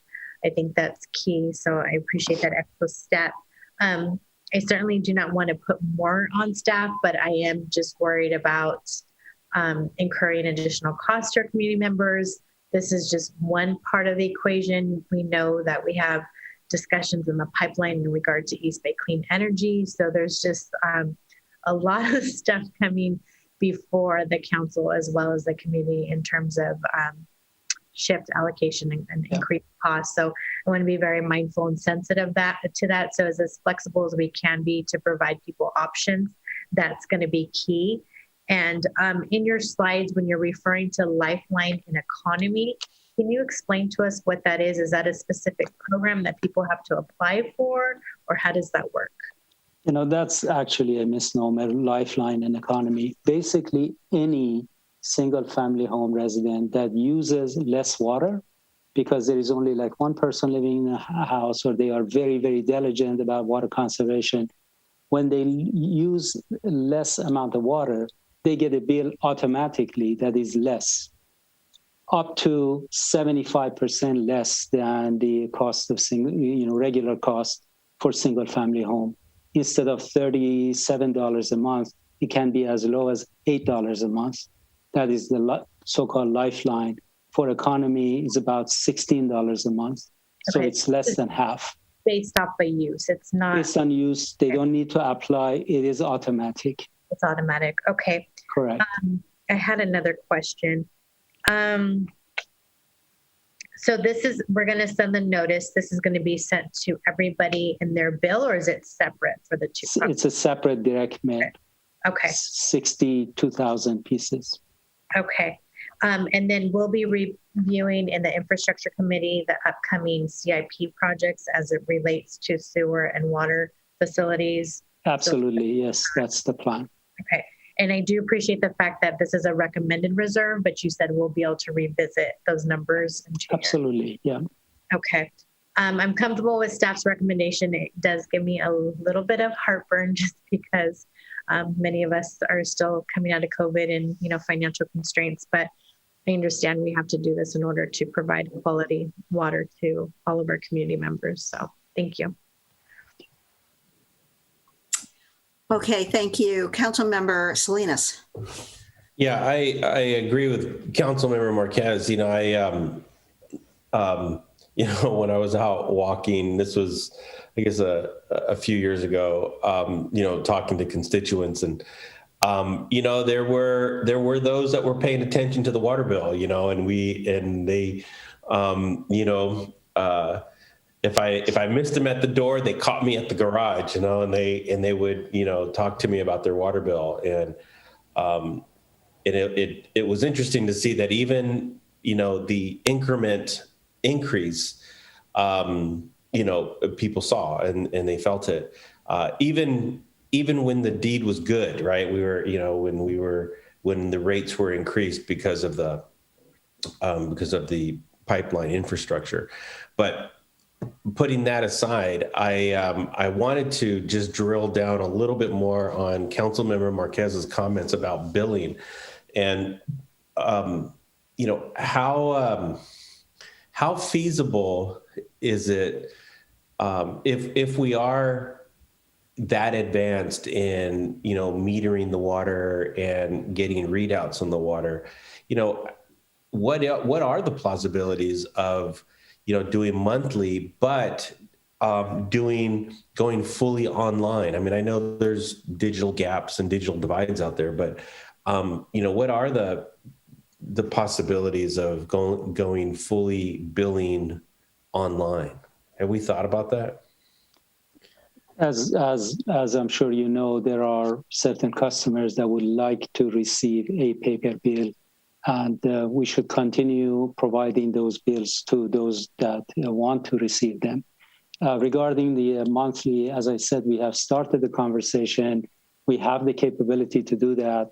The only thing is that the amount of bills on an annual basis will go up by a factor of 2, from 180 to 200,000 pieces now to 400,000. And there is a cost related to that. But the benefits, I think, outweighs the cost to the system. We have started those preliminary conversations with Finance Department.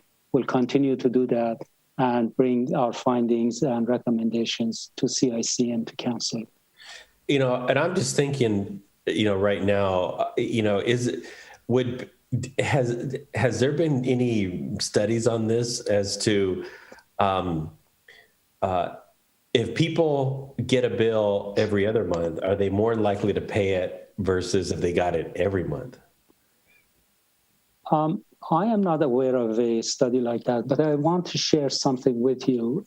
With the pandemic, we were worried about delinquencies and what's going to happen. People are not going to be, or some people not paying their water bill or sewer bills.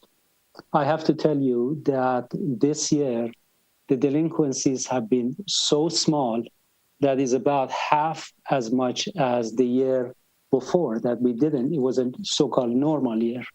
So people are paying their water bill and sewer bill. Delinquencies are very, very small.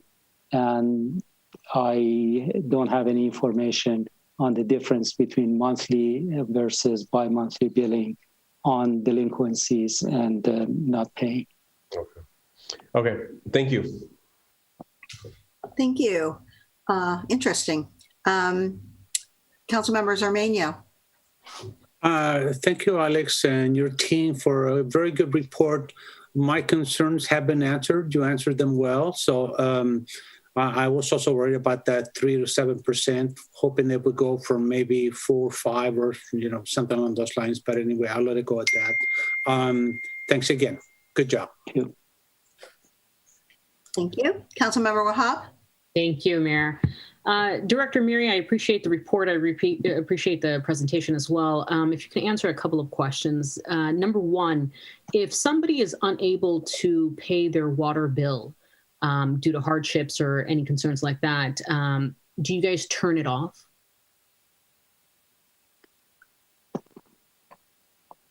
The short answer is that that's not the first thing that we do. We work with them. We look into their situation. We see who lives, at the premises, and act accordingly.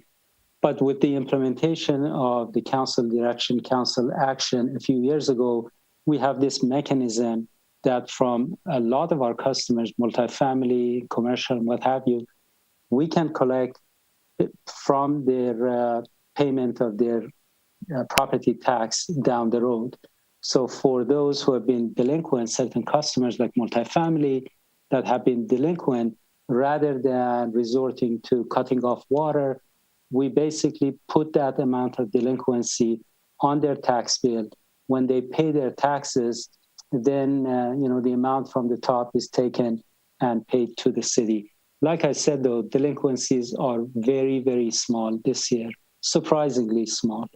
Definitely. I can share with you that our revenue is in the tens of millions of dollars.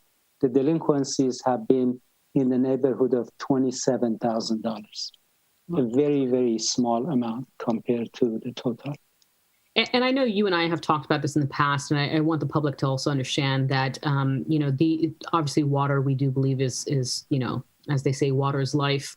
It is a primary concern that the city has, and obviously you spend a lot of time investing in infrastructure and, just the focus on making sure people have clean drinking water and so forth.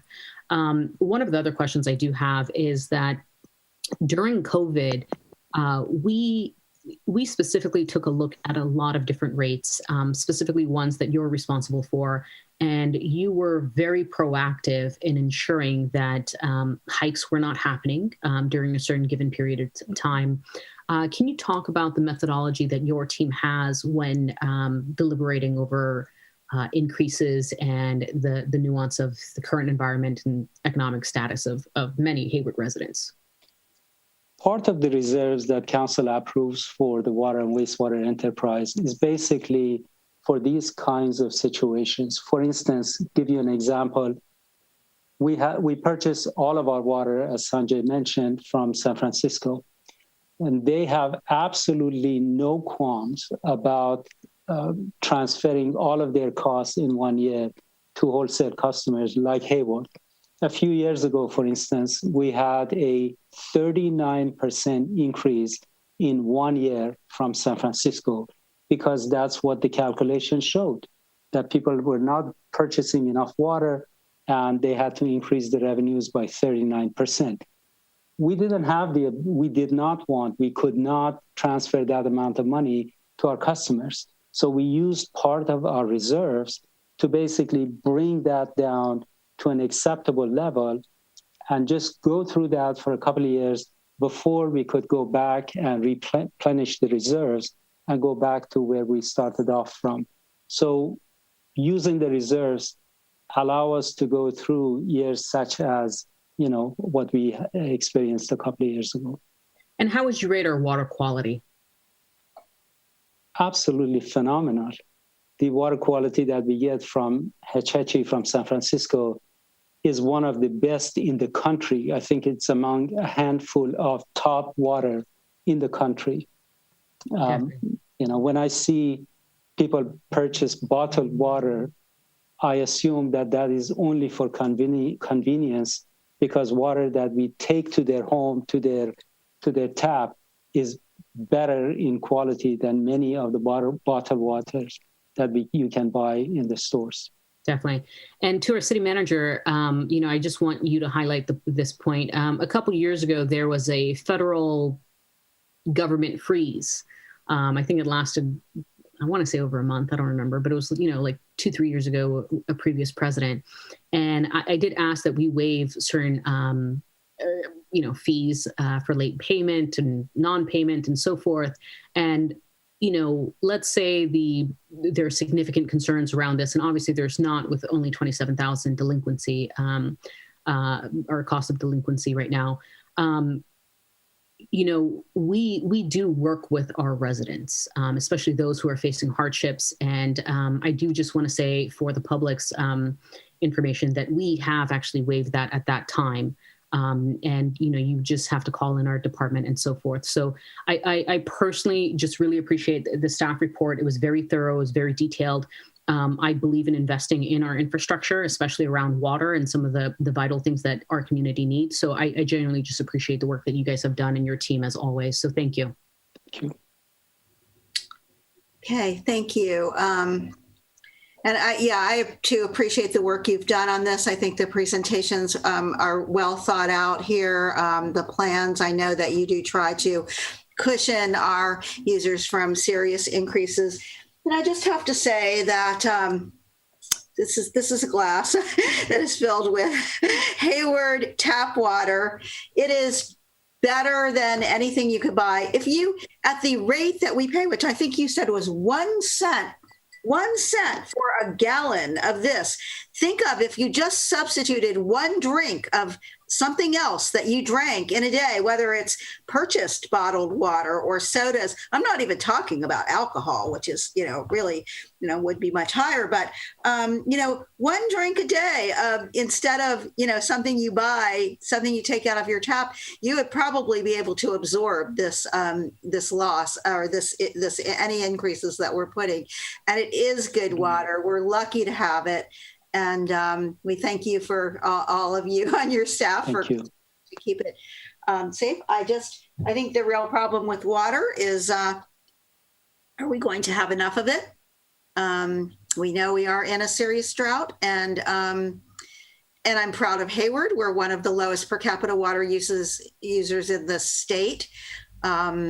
And so there's not a lot of room to give, I think. In Hayward, we do a lot with trying to conserve water. We've got our recycled water project going, about to launch. And, you all have just done an amazing job to make things as efficient as possible and to bring our, potable water use down with the recycled water, and also just all the education that you do for people to tell us how we can conserve. I think Hayward residents really do want to do that. So we have to look at this cost in perspective to everything else we have in our lives, I realize, but water is a necessity of life. And I hope that we can keep buying it from through the San Francisco water supply from Hetch Hetchy. I hope that can continue. But we are facing serious water issues in this state that we all need to stay tuned for. But as far as right now, I think you've heard that your plan is pretty acceptable to council. And with these comments, unless you had any more questions of us or anyone else has anything to say, I think we can move on. Does that sound okay? Thank you very much. Appreciate the comments. And we will see you back. When was it again? I'm sorry, July 20th. July 20th. Okay, we will see you all back then. Thank you. And with that, we have done item number 12, so we'll move on to item number 13, which is adoption of our strategic roadmap. We have had work sessions on updating it. So tonight we're being asked to adopt the updated roadmap, and I'll turn it over to our city manager to start us off. And I'm going to turn it over to Assistant City Manager Ott and Mary Thomas in the City Manager's office, who are going to do a very brief PowerPoint presentation just highlighting the updates that have been made based on council feedback from the last work session that we held. I'm going to go ahead and turn it to Mary. Mary's ready to share her screen and provide the presentation. Great. I will jump in now. Hello. Can you all see that? So again, we'll be. Oh, I already jumped the slide. So be very brief. You've already seen this, but we included it in the slide deck just to remind any community members that you first adopted this in January 2020. You saw it again in February at a council retreat, and then again in April at a work session. This is very busy. I'm not going to read through these. This was in the staff report as a table, but based on some of the high level changes that we made based on your feedback from April, where we moved the sidewalk based on some of the comments around wanting to see a permitting process for street vendors. We moved the sidewalk vendor ordinance up to start being developed this coming year, so sooner than before. We also wanted to note that we've heard all of the comments around incubation and food entrepreneurship and the desire to see more of that. That also has been the case when we've done any surveying in South Hayward around the South Hayward Youth and Family Center. So we are intending to actually start some pilots around that before we actually break ground on the center. We have the existing Matt Jimenez Community Center, and so start doing some pilots so that we have a good sense of what the community is looking for when we build a new center. And then also wanted to mention the library. I'm sure they can update you, or some of you may know, is actively exploring some partnerships to add some Wi-Fi hubs in South Hayward. I think there's some promising leads on that. So that should be coming in the next several months.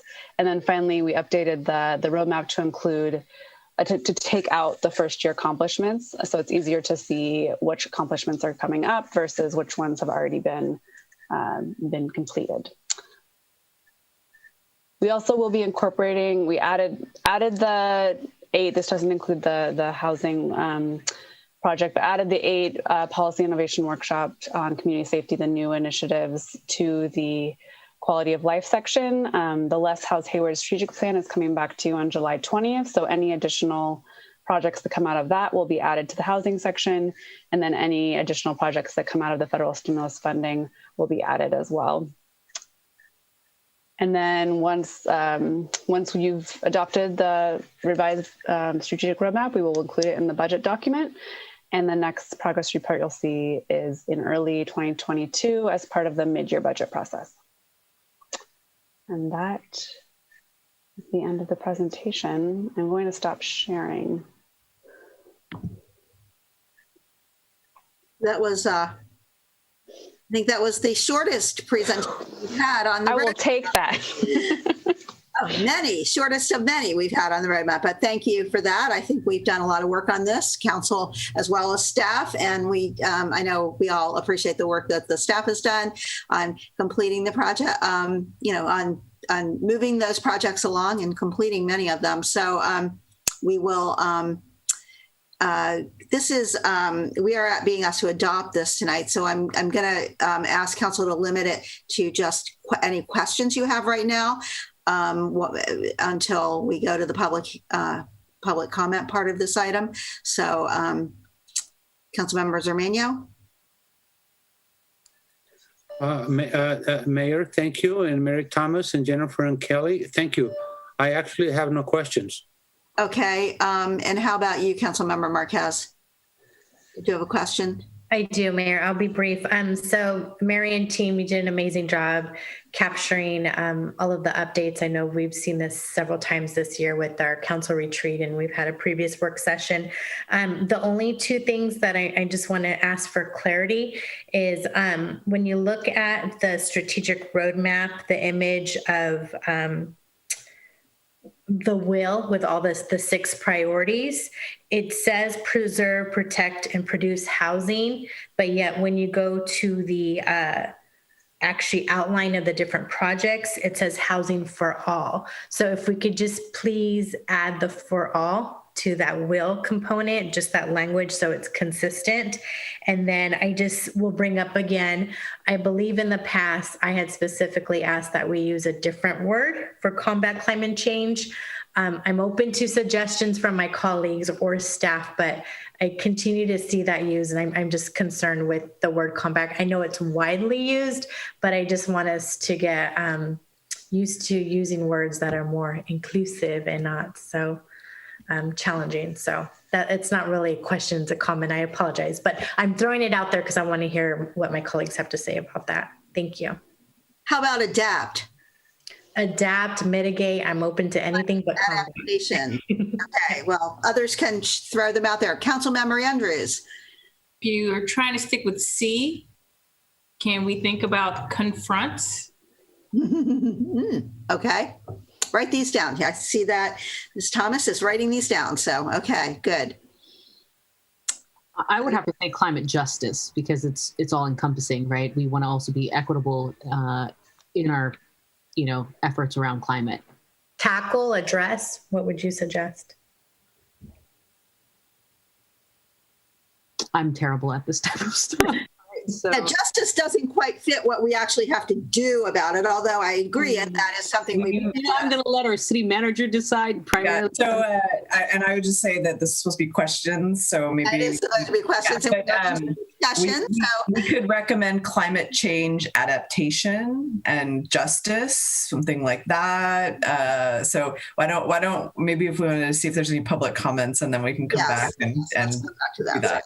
For reminding us of that, then I actually do not see that any members of the public who are attendees have their hands raised. And Madam City Clerk, are you aware of anyone who wants to comment on the roadmap? With that, no, Madam Mayor, I'm not aware of anyone wishing to speak. All right, and seeing no hands going up, I'll close public comment. Now we'll go to council, hopefully a motion. Councilmember Zermania? Nope. Councilmember Zermania, you need to unmute. Sorry. Yes. I had no questions because we have been working on this quite a bit, and I'm very pleased. I like the staff reports on page 2 because it highlights them really well as far as the recommended actions, and then over on page 3, that's the same thing. So I really appreciate that. I don't mind climate action plan personally, but but I will be a minority if there's a new word. So I've always been minority. I have no problems with that. And with that, I'll move the item. I'll second. All right. Thank you. Did you want to speak to the item, Councilmember Wahab? Yeah, and I just want this more for the public. I will say that, the council has been working on the strategic roadmap, and specifically, I want to highlight that it is a roadmap. So when we tackle on individualized policy, it still comes to the full council for discussion and review.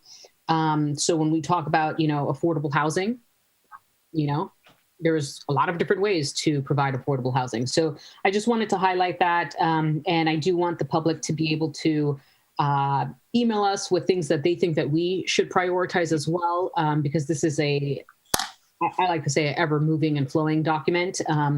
But this is our big vision, if you will. So definitely, if there's something that fits within this, we definitely want to tackle it and potentially have it on the roadmap down the road. So thank you. All right. Thank you. Councilmember Lamnon. Thank you. I want to add my appreciation to the city staff team, to all of the city staff and the council for working on the document, and especially to the city staff team that pulled this together. It was a lot of disparate opinions and perspectives, and yes, kudos for funneling that down into something coherent. I also had a couple text changes, so I'm fine with, if it's not combat, maybe it's confront, maybe it's conquer, maybe it's mitigate. I always like prevention kinds of things, but I'm not sure that that's possible with climate change. So maybe it's the mitigate thing, but I don't know that we have to decide that wordsmithing tonight, but I'll certainly support Councilmember Marquez's desire to change that. I also, in item 1, it currently reads support the homeless. And again, with the eye to inclusion, that we're putting people first, so support people who are homeless. And then I think we also talked about the policing building being not necessarily that it's a single building going forward, that we're really, as we're looking at our policing, we do have facility needs. Some of them are longstanding, some of them will emerge, and we still need to have that work plan item, but that it's not necessarily a specific, I see you nodding, so I'll stop there. We can make that modification to basically just, assess police facility needs and, bring building up to standards and plan for the future or something like that. Right. I know, I appreciate that. And I love that restorative justice is in here. So many, many thanks. Okay. And with that, I do not see any other hands raised. I just really want to thank everybody, the council for the vision and the suggestions, the staff for the implementation. I will say that while I understand the request for not mixing in completed items with non-completed items when we're doing things like voting on what we want to see go on, I actually would like to see the completed items in some form, maybe at the bottom in each category, just to show what we have completed on the roadmap as we go forward. But with that, on the motion by Councilmember Cermeño and seconded by Councilmember Wahab, Madam City Clerk, will you call the roll for the vote? Yes, Madam Mayor. Councilmember Andrews. Aye. Councilmember Lamnin. Aye. Councilmember Marquez. Aye. Councilmember Salinas. Yes. Councilmember Wahab. Yes. Councilmember Cermeño. Yes. Mayor Holliday. Yes. Thank you. And now we'll go on down the road here to item number 14, which is an annual item that I would hope will not take too long here, but this is our annual GAN appropriations limit for fiscal year 2022. We're being asked to adopt the limit pursuant to Article 8B of the Constitution of the State of California. So, Mr. Finance Director Clausen, well, take it away. Thank you. Thank you, Mayor. Good evening. I've got a very brief PowerPoint presentation that I will share here.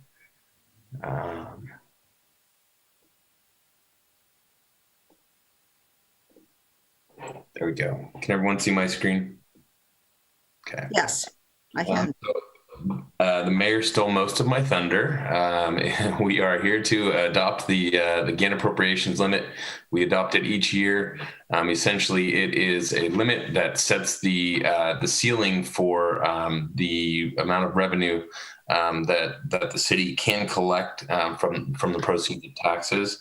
I'm happy to say that we never reach this limit, and we don't have to limit our revenues. I would certainly would love to reach our limit. The limit for the year is, just north of $361 million that would, if the city were to reach that type of level of tax, that would be fantastic. It would certainly help our budget picture, but that's certainly not the case. We don't come anywhere near that. But so we're here tonight to ask council to go ahead and adopt the limit, and it is simply a formality that we do every single year. So with that, as this is a item to be voted on, I will open. Well, I'm sorry. First, I will ask if there are. You can take your screen down, Mr. Clausen. Thanks. Ask if there are any council questions about this.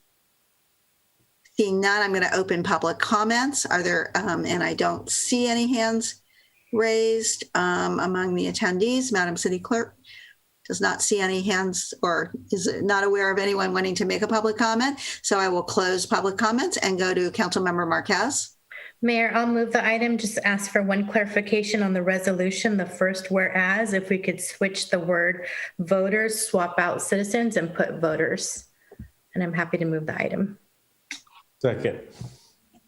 Okay. That change is acceptable, correct? Too. Yeah. Yes, absolutely. Okay. Thank you for having it in your slide, Dustin. I appreciate that. Okay. Let's see, Councilmember, did you have anything more to say on the item? Councilmember Marquez? Okay. We had that revenue stream. We don't. Yeah. Yeah, right. We don't. Yeah. So this is always an easy item. I don't see that. Councilmember Salinas, you didn't want to add anything. No. Yeah, I just wanted to say, since this is I think either the first or the second most briefest presentation tonight, I am pleased to second this. Thank you, Director Clausen. Okay. And with that, seeing no hands raised among the council, Madam City Clerk, will you call the roll for a vote on this motion to move the staff recommendation on the limit made by Councilmember Marquez and seconded by Councilmember Salinas? Yes, Madam Mayor, I'm happy to do that. Councilmember Andrews. Aye. Councilmember Lamnin. Aye. Councilmember Marquez. Aye. Councilmember Salinas. Yes. Councilmember Wahab. Yes. Councilmember Cermeño. Aye. Mayor Halliday. Yes. Thank you. Okay. Moving right along. That brings us to the bigger financial item, the bigger item for our finance director tonight, and that is something that we've also been working on for a while, a few weeks at least now, and that is our fiscal year 2022 budget. And so we are going to hold our public hearing and hopefully adopt the proposed fiscal year 2022 operating budget and other parts of it this evening. So with that, I'll just turn it back to Finance Director Clausen. Thank you. And I will once again share my screen.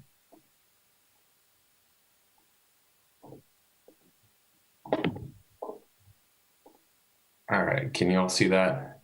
Yes. Great.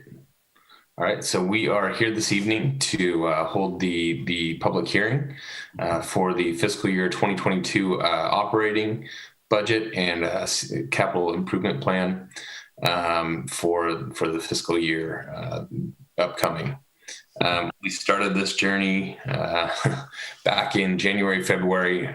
Certainly A lot of work goes on behind the scene, and then brought the information to council, provided to council late April for their review of the budget, and then held a work session in May. One on Saturday, May 15th, another the following Tuesday, and have held a CIP work session as well. We're here tonight to consider adoption after the public hearing. If there are no more questions and council approves, we will adopt the budget this evening. What we're asking for is expenditure authority and appropriation of overall for the city of $349,488,126. Of that, in the general fund, we're asking for $184,787,214 in appropriation. We also are proposing a total CIP budget of $157,155,390 for fiscal year 2020. This includes all funds held by the city, including the agency funds for which we act as a fiduciary for. The city, when we first proposed the budget, there has been a minor change, a couple of minor changes. I'll note them on the next slide in more detail. But looking at a change of $128,000 in the general fund and about $500,000 in when you combine all other funds. We've got quite a change in from year over year. In comparison to when we adopted the fiscal year 2021 budget a year ago. I will say, it's worth noting here this evening that we included in these numbers, there is not a plan specific to the American Relief Plan Act funds. That plan is not included here. We will be bringing that back to council. It's gone to a few committees, and we will continue to bring that roadshow around. And I believe we'll have it to council next month to fully adopt the plan for those funds. I mentioned the changes there. What we heard from council on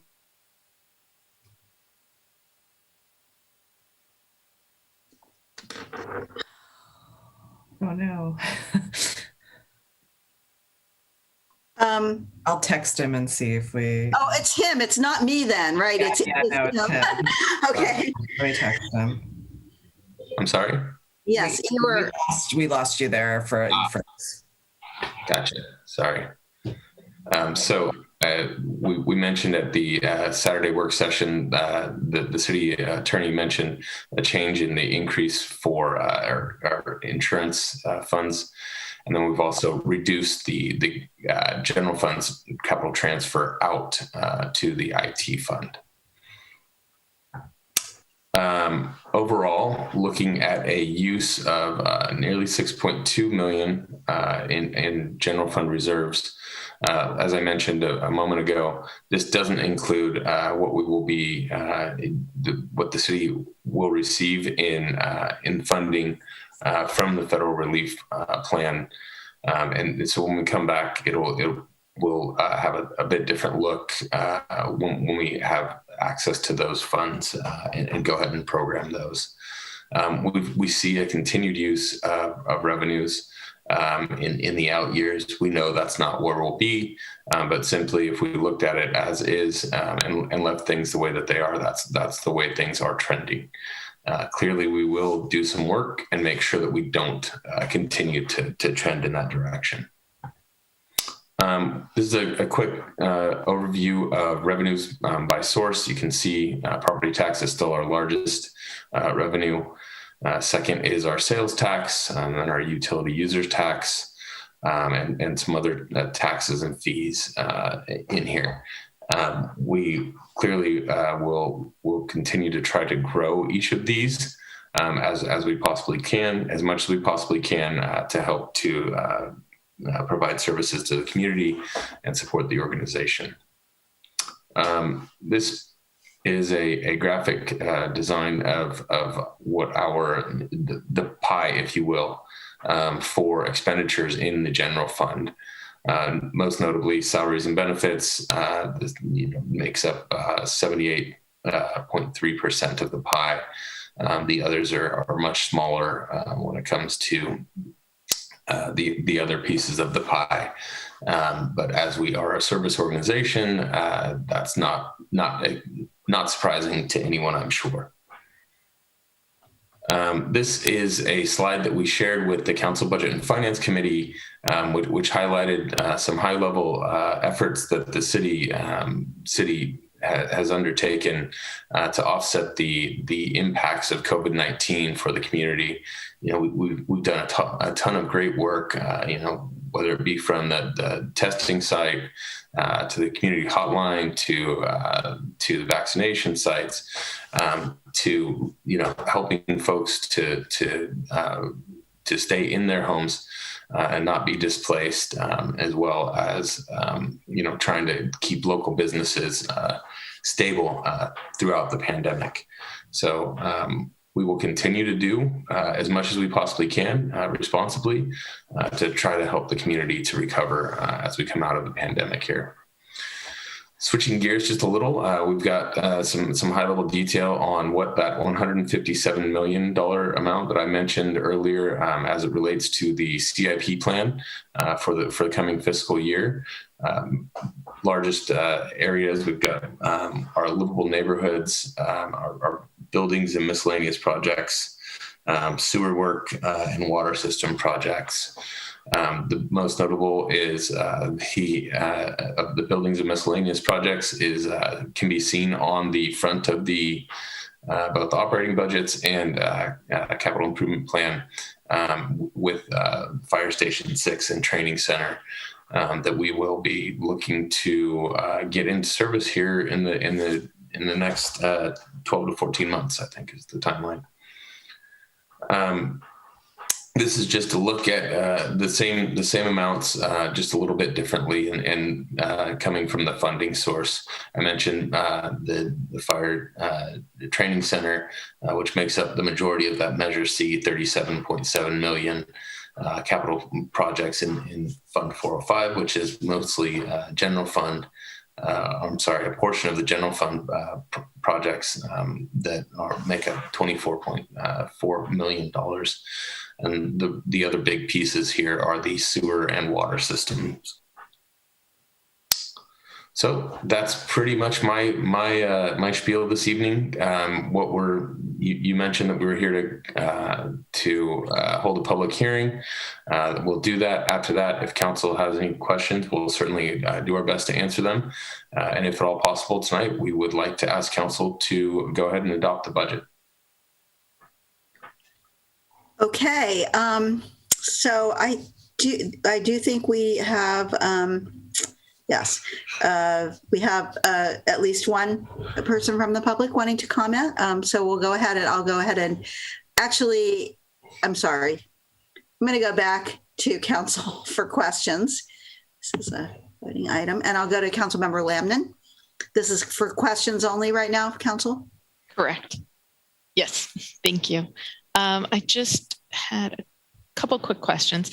You mentioned, Dustin, and thank you to you and the team for the great work on yet another budget that includes a lot of what the community has asked for, as well as what keeps us moving as a city. You mentioned the increase in the insurance rate, the risk mitigation rates that the city attorney mentioned in the workshop. And when he raised that item, he also talked about some potential cost mitigation measures. Are those being, are those reflected in this rate? Scrambling for my mute button. Sorry. Yes. Okay. And really what the city attorney has mentioned is a change to the deductible and the self-insured retention limit. And so that will help to offset the rising costs of insurance. Great.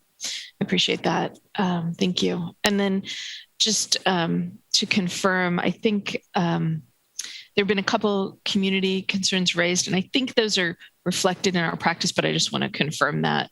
One is the comment we had in public comments about hiring the consultants and potentially having some mitigation measures for Campus Drive.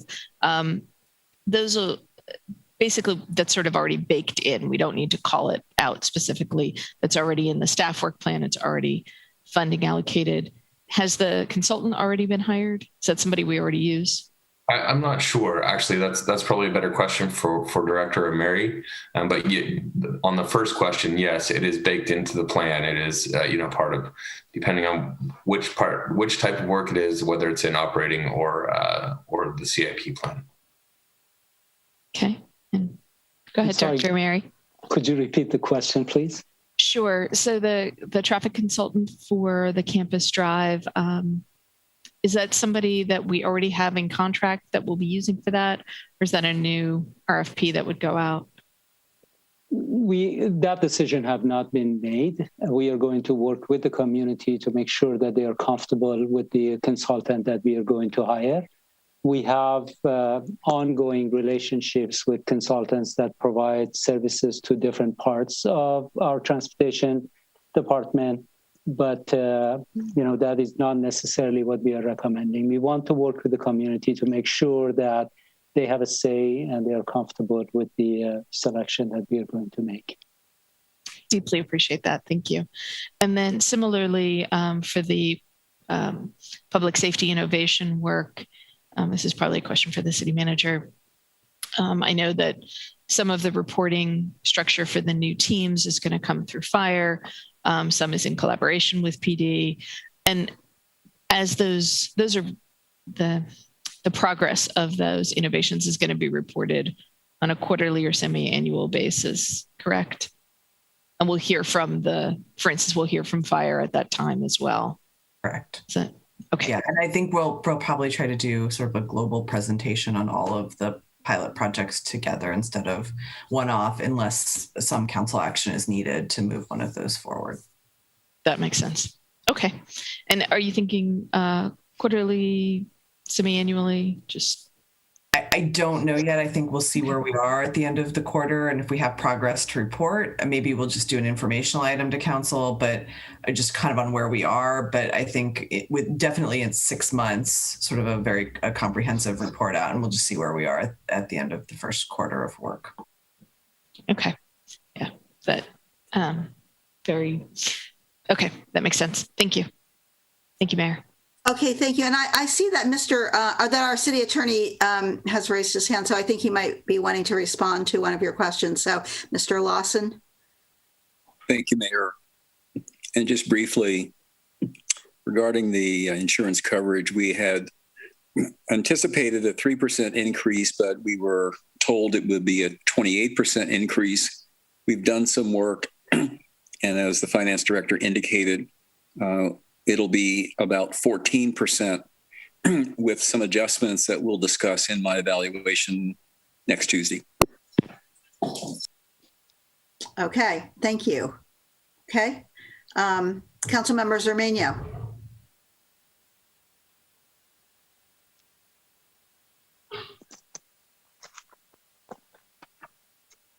I am no longer mute. Okay, thank you, Mayor. Thank you, Dustin. Excellent job. And my question is, could you put up the slide, please, where it shows our revenues? I can remember sales tax is what 25% of the revenues? That's correct. Let me. Okay, and excuse our dogs. There's a cat outside, and he wants to kill it. Okay, so, all right, and okay, it's coming. Let's see, revenues. It's about. There we go. There. Okay, so sales tax 20. So our sales tax is 9.75. What can we do what is in the works to have that sales tax figure go up? I mean, we have one of the highest sales taxes in Alameda County. I would love to see sales tax come in at 72%, just like our expenses for employees and benefits. One of the things that it's always on my mind, last I heard, and I don't know, Dustin, if this is the correct information, if I bought a $10,000 car in Hayward, $75 will go to our city coffers. Is that, in my round figures, am I correct on something like that? I think it's going to be closer to $975. You know, it's close to 10%. Oh, okay. So imagine, okay, so if I bought a car in Hayward and it's $10,000, and almost $1,000 will go to our general fund. So this is a plea. I suppose if we maybe ought to consider some kind of a little flyer to our 165,000 residents, to our 900 employees, to our, everybody else, buy your next car in Hayward. Let's do something, go to Airport Appliance. I would love to see the sales tax percentage explode. And that's really my question. If we have anything planned to increase sales tax. We probably do not. Dustin, am I correct? Well, I know there are additional efforts that are going into the economic development, which should help to increase sales tax in the city. As we have businesses that we're helping out, whether it's incubation or rehab after the pandemic. Certainly, efforts in those areas should help to increase the sales tax in the city. Most excellent. Let's work together on this. I'm hoping my colleagues also agree. Thank you, Dustin. Thank you, Mayor. Thank you, Kelly. Thank you, everybody else. Thank you. Councilmember Marquez. Thank you, Mayor. Thank you, Director Clausen and your team for this good work.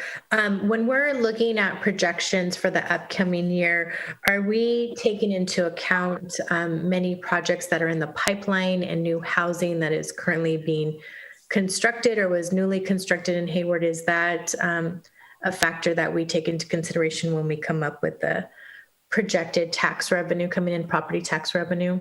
Certainly, yeah. I mean, it is. We do it in a scientific way that doesn't necessarily capture every single specific development, but it kind of takes a historical average for things that we know, are large projects or are coming online. We will certainly bake that into the projections so that we do account for that. Okay. And then Measure C is still tracked separately, correct? We've made no changes to that fund. That is correct. It is tracked in our Fund 101. Okay. And how often does the Budget and Finance Committee get updates on the budget? Is that something that's reviewed quarterly, biannually? How often are they looking at those numbers? It's coming at probably 3 to 4 times a year. It's not necessarily every single quarter. We do look at things other than simply, the budget document, but certainly everything that we speak of there is focused on the city's finances and certainly fiscal sustainability. Okay. And we recently adopted a lot of initiatives under the police department a couple of weeks ago. And my understanding is the bulk of revenue to fund those programs is coming from savings from the vacancies. Is that correct? Yes.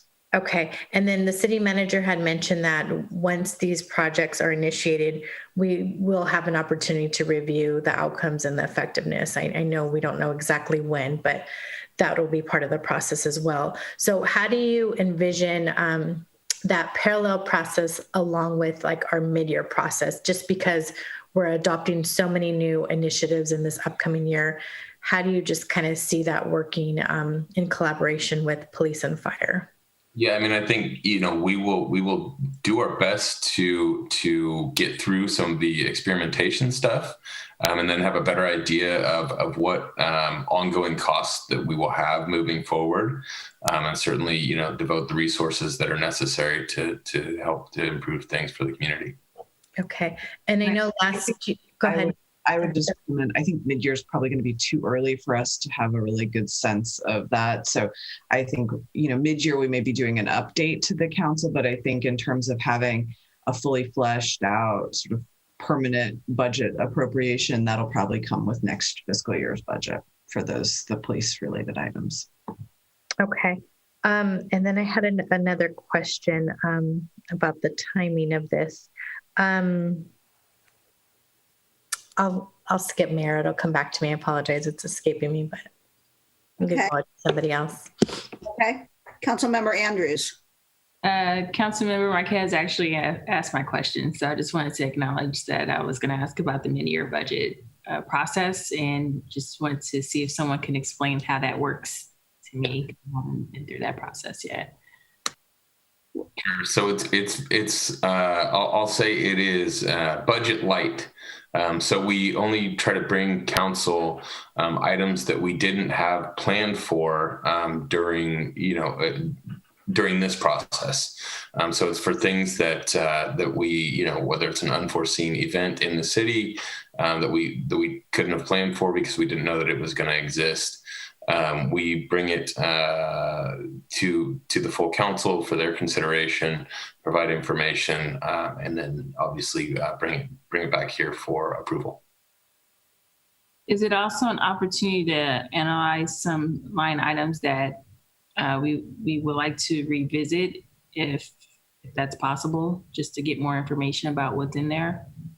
Certainly. Yeah. I mean, we do our best not to redo the entire budget at the mid-year, but certainly we can take a look at things that are either trending in whatever way, or if we know that we need additional resources for specific efforts. Okay, thanks. Okay. Councilmember Wahab. Thank you. Just real quick, will we be using reserves, or we will be able to fully fund our reserves with this budget? So we are projecting a use of reserves. That again does not consider any funds that can be recovered from the American Relief Plan Act that will definitely offset that. But yes, this budget proposal does include some use of reserves. Okay, and have we received our first payment from the CARES funding? We have indeed. Yes, it came in late last week. Perfect. And we have prioritized, I think, we're making our city employees whole, correct? That is the plan. Yep. Okay. And then as far as, obviously the plans and so forth, we have, just because I sit on the budget committee, so I feel like, we've talked about this budget a couple times already internally. One, we are prioritizing kind of the future projects, and I'm interested in seeing what these pilots look like. If we can definitely highlight that moving forward, just as how does the budget look? What is the, let's say, I don't want to say success, because 6 months is, we're trying to get it off the ground, if you will, right? But if any of the groups, whether they need more funding for clinician support or consulting, I know we've highlighted many times the Cahoots program in particular and their consulting services. Will these groups be able to come out and reach out to us and say, hey, we need an extra however much that we may need? Yeah, we will work with them closely. And I think if there is additional funding needed, that is obviously something that can come to the council at mid-year for appropriation. But I think based on what the initial project estimates look like, I think we should be good. But there is absolutely an opportunity for them to come with additional requests, and we would bring those forward to the council. And could you briefly explain kind of the investment in regards to the infrastructure of city facilities in particular, I know, the animal shelter, the courtyard, things like that. Would you be able to elaborate a little bit as to what that looks like? So I think there's a lot of different plans around that. In particular, I know the Council Infrastructure Committee last week considered the use of the stimulus dollars to basically help support the employees who are doing critical infrastructure work. And so the council will vote on those proposals for those facility improvements in the summer timeframe in July when we bring back the appropriation of the stimulus dollars. So yes, there's definitely plans for those facility improvements, particularly at the courtyard, the animal shelter. We're going to be evaluating over the next year sort of what can we do to bring some of the elements of the police building up to code so that they're at least have sort of functioning, fully functioning locker rooms and facilities for our teams there. It's definitely more than that, right? If you take a tour of that's one of the big ones, and I think, but yes, they have leaking ceilings, and there's a lot of work that needs to be done in that building. But we're trying to figure out what can we do in the short term to really make the quality of employee life better there. Definitely. That's a priority for me, primarily just because it is an investment in city long-term. And, we do live in a fault zone and we have to reanalyze, all our buildings and the safety around employees and so forth as a liability issue. I think that's my questions for now. Thank you, Mayor. Okay. And I just want to follow up on the, when you mentioned the CARES Act, isn't that actually the American Recovery and Relief? Sorry, I keep saying. Yes. I just wanted to make sure that it was the newer one that just came out this year that we are money, yes. And we got our first payment, which is supposedly half of it, right?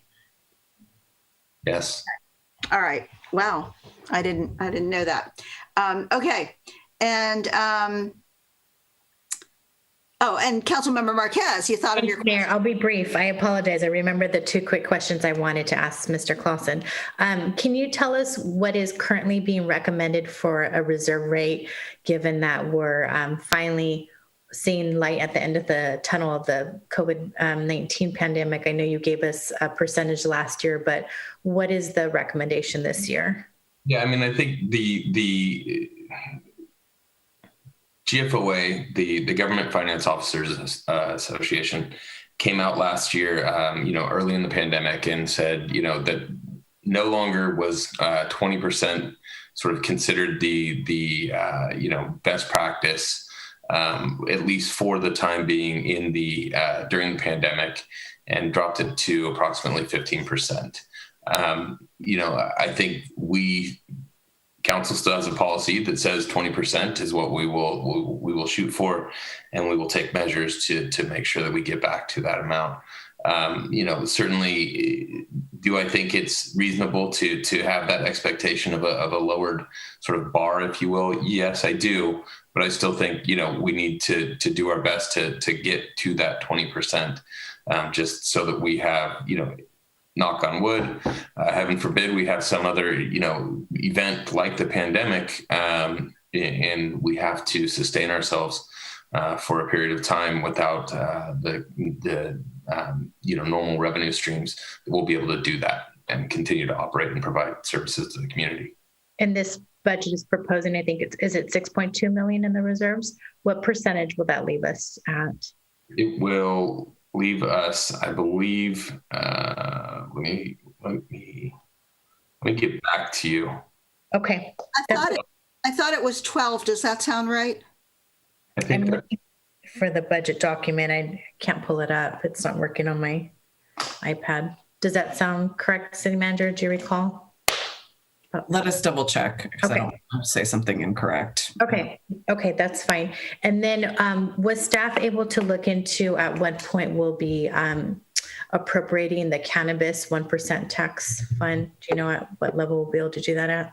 Yeah, we need to bring back, and the Budget and Finance Committee requested a report on the Community Foundation. And I think as a part of that, we can talk about the appropriation of the 1% of the cannabis revenue. Even we have the revenue that we've received this year, there's no reason that we can't bring an appropriation action forward in the next couple of months. So that's the plan. Okay, maybe in the fall then, hopefully, when we get back from recess. Okay, thank you very much. Okay, thank you. That's the council questions. Now we're going to open the public hearing on the budget. And we do have some requests to speak from the public. So call first on Alexis Villalobos. Hi, good evening. Can you hear me? Yes. Hi, this is Alexis Villalobos. I'm calling about the funding you approved to start reimagining public safety and that prioritizes care. I'm speaking for the Hayward Community Coalition. You know us as Hey Coco. We formed after the police murder of George Floyd to organize our neighbors because we believe that Hayward could and would act to protect the sanctity of life, act to destigmatize and decriminalize mental health, and act to affirm that Black lives matter. And you know how we roll. Our demands were loud and clear, and our protests, petitions, and online posts kept the people's eyes on you. Most of you have gotten to know our members' sharp wit and keen criticism, especially if you've been so lucky enough to piss one of us off. But for now, take a breath, unclench your jaws. Tonight, I mostly want to say thank you.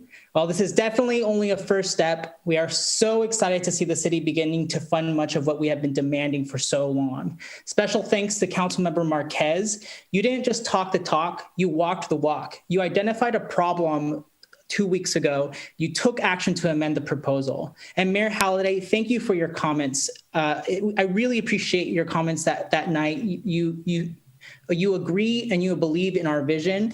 And you even started talking about other ideas about how to make this a more just city, like restorative justice. So thank you for those comments. And thank you for setting the record straight to the council that the projects that we are funding here are going to be reporting to the fire department, not to the police chief. This is the kind of leadership that we want to see more of in this council, and I hope to see more of this in the future. I hope you enjoyed this praise, but don't get used to it. Hey Coco is barely turning 1 year old. We're growing fast and we're not going anywhere. We will continue to organize our community around the goals that brought us together to this point. Goals like demilitarizing and keeping the police drones out of Hayward. Goals like getting community services like 911 and mental health services out of HPD. And goals like creating a real social services department to be home to the projects like the ones you're beginning to fund tonight. But for now, thank you and congratulations on this major step forward. Have a good night. Thank you. Next, we have Lacey Amadei.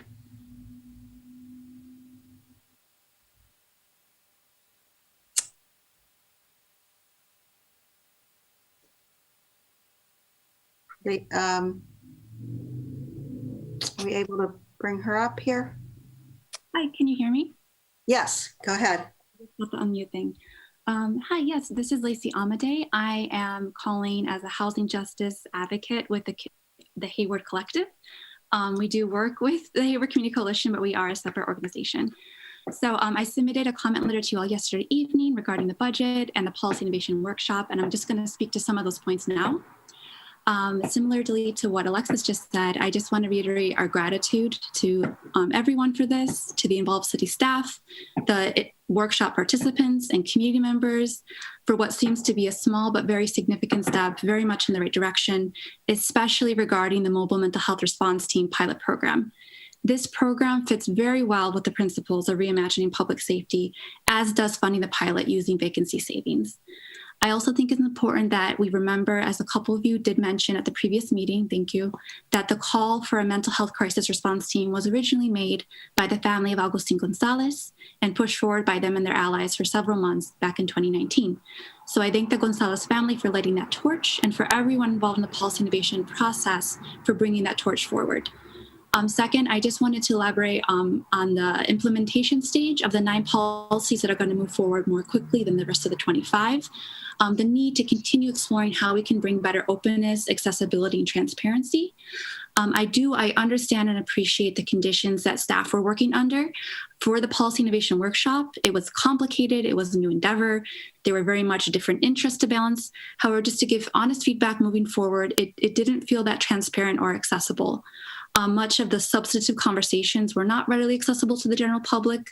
The YouTube recordings did not include those. The final product, as presented, provided very high-level information. It was available to the public for a limited amount of time. And then the conversation, when it went to council for approval, felt very rushed. So again, I understand the reasoning, but moving forward, I hope you will appreciate that the substance of the policy questions going forward are going to happen in the implementation stage, and that these programs are going to deeply impact the community's daily life. So I hope we can continue to explore how to keep it open to the public. Lastly, I'm just going to quickly highlight some points with the remaining time I have, but I hope you will take a look at my letter. We still have deep concerns about policy recommendation number 20, the voluntary mental health registry. We were disappointed to see it move forward. If it must move forward, we really urge that there be a consultation with subject matter experts on disability justice, and that whatever feedback they provide be included in the research that's provided to council. Secondly, we hope that the recommendation to evaluate the community advisory panel and exploring other models can be brought sooner than 12 months, because it's going to be important to show the community that there's an accountability in order to repair relationships. So again, thank you to everyone, the staff, council members, participants, most importantly, the Gonzalez family, for being part of this, for everyone's hard work and dedication. And we look forward to working with you throughout the implementation stages. Thank you. Have a good night, everyone. Thank you. And then we have TJ.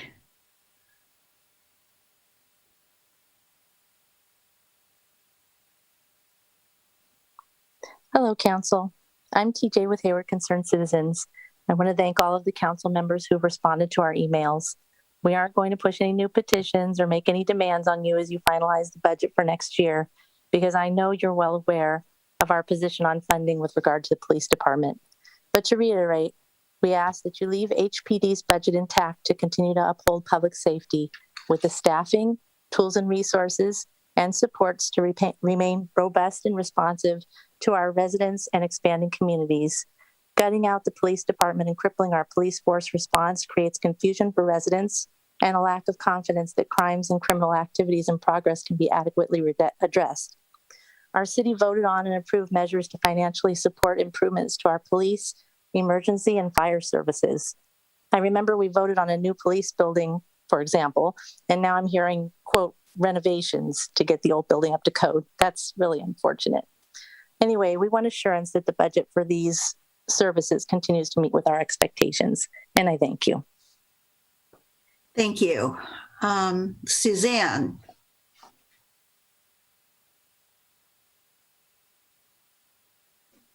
Can you hear me?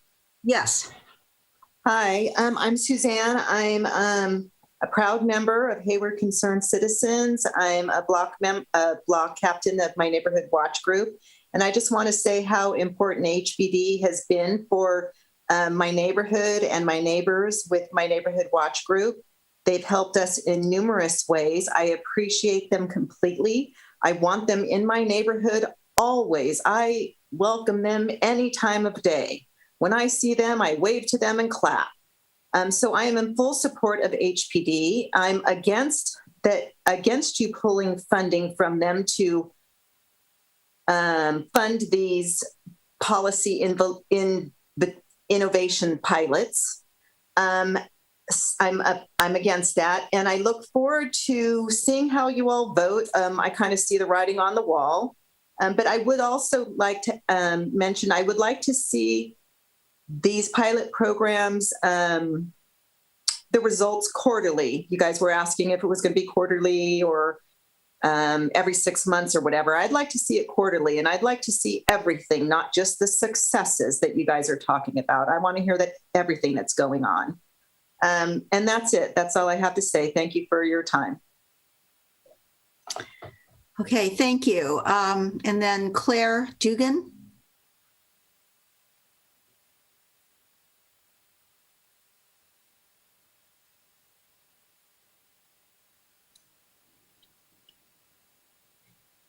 Claire Dugan, please unmute yourself. Thank you. Okay, sorry. Good evening, Council and Mayor. I'm Claire Dugan. I'm a member of the Hayward Concerned Citizens Group. I support a fully funded police department. The police are needed to keep Hayward safe. And the people who go to work pay their taxes, obey the laws. They have a right to lead their lives without fear of the kind of crime that's going on now. And I don't think that Hayward should be a place where criminals feel more comfortable coming in because they think we're an easy target. We looked at Castro Valley, Union City, though they have some of this crime, it's much less. And so I don't know why it's so high in Hayward. I don't know. I know that our group has gone from a small 20-member group to now kind of reaching toward 300. And it's the kind of people that I just talked about, getting up, going to work. They want to come home. They want to relax. They want their families and themselves and their kids to be safe. So that's it for me. Thank you. And next we have Emilio Mendoza Ronquilla. Can you hear me? Yes. All right. I'm calling to support the Hayward Community Coalition's 4 goals of funding a mental health crisis response team, establishing a 911 call center separate from HPD, doubling the funds directed toward homelessness and housing, and creating a city social services department. Increased policing and police funding do not reduce crime, no matter what poorly collected bad faith statistics you may have seen. Policing is reactionary, and the problems that lead to crime and safety issues won't go away with more policing.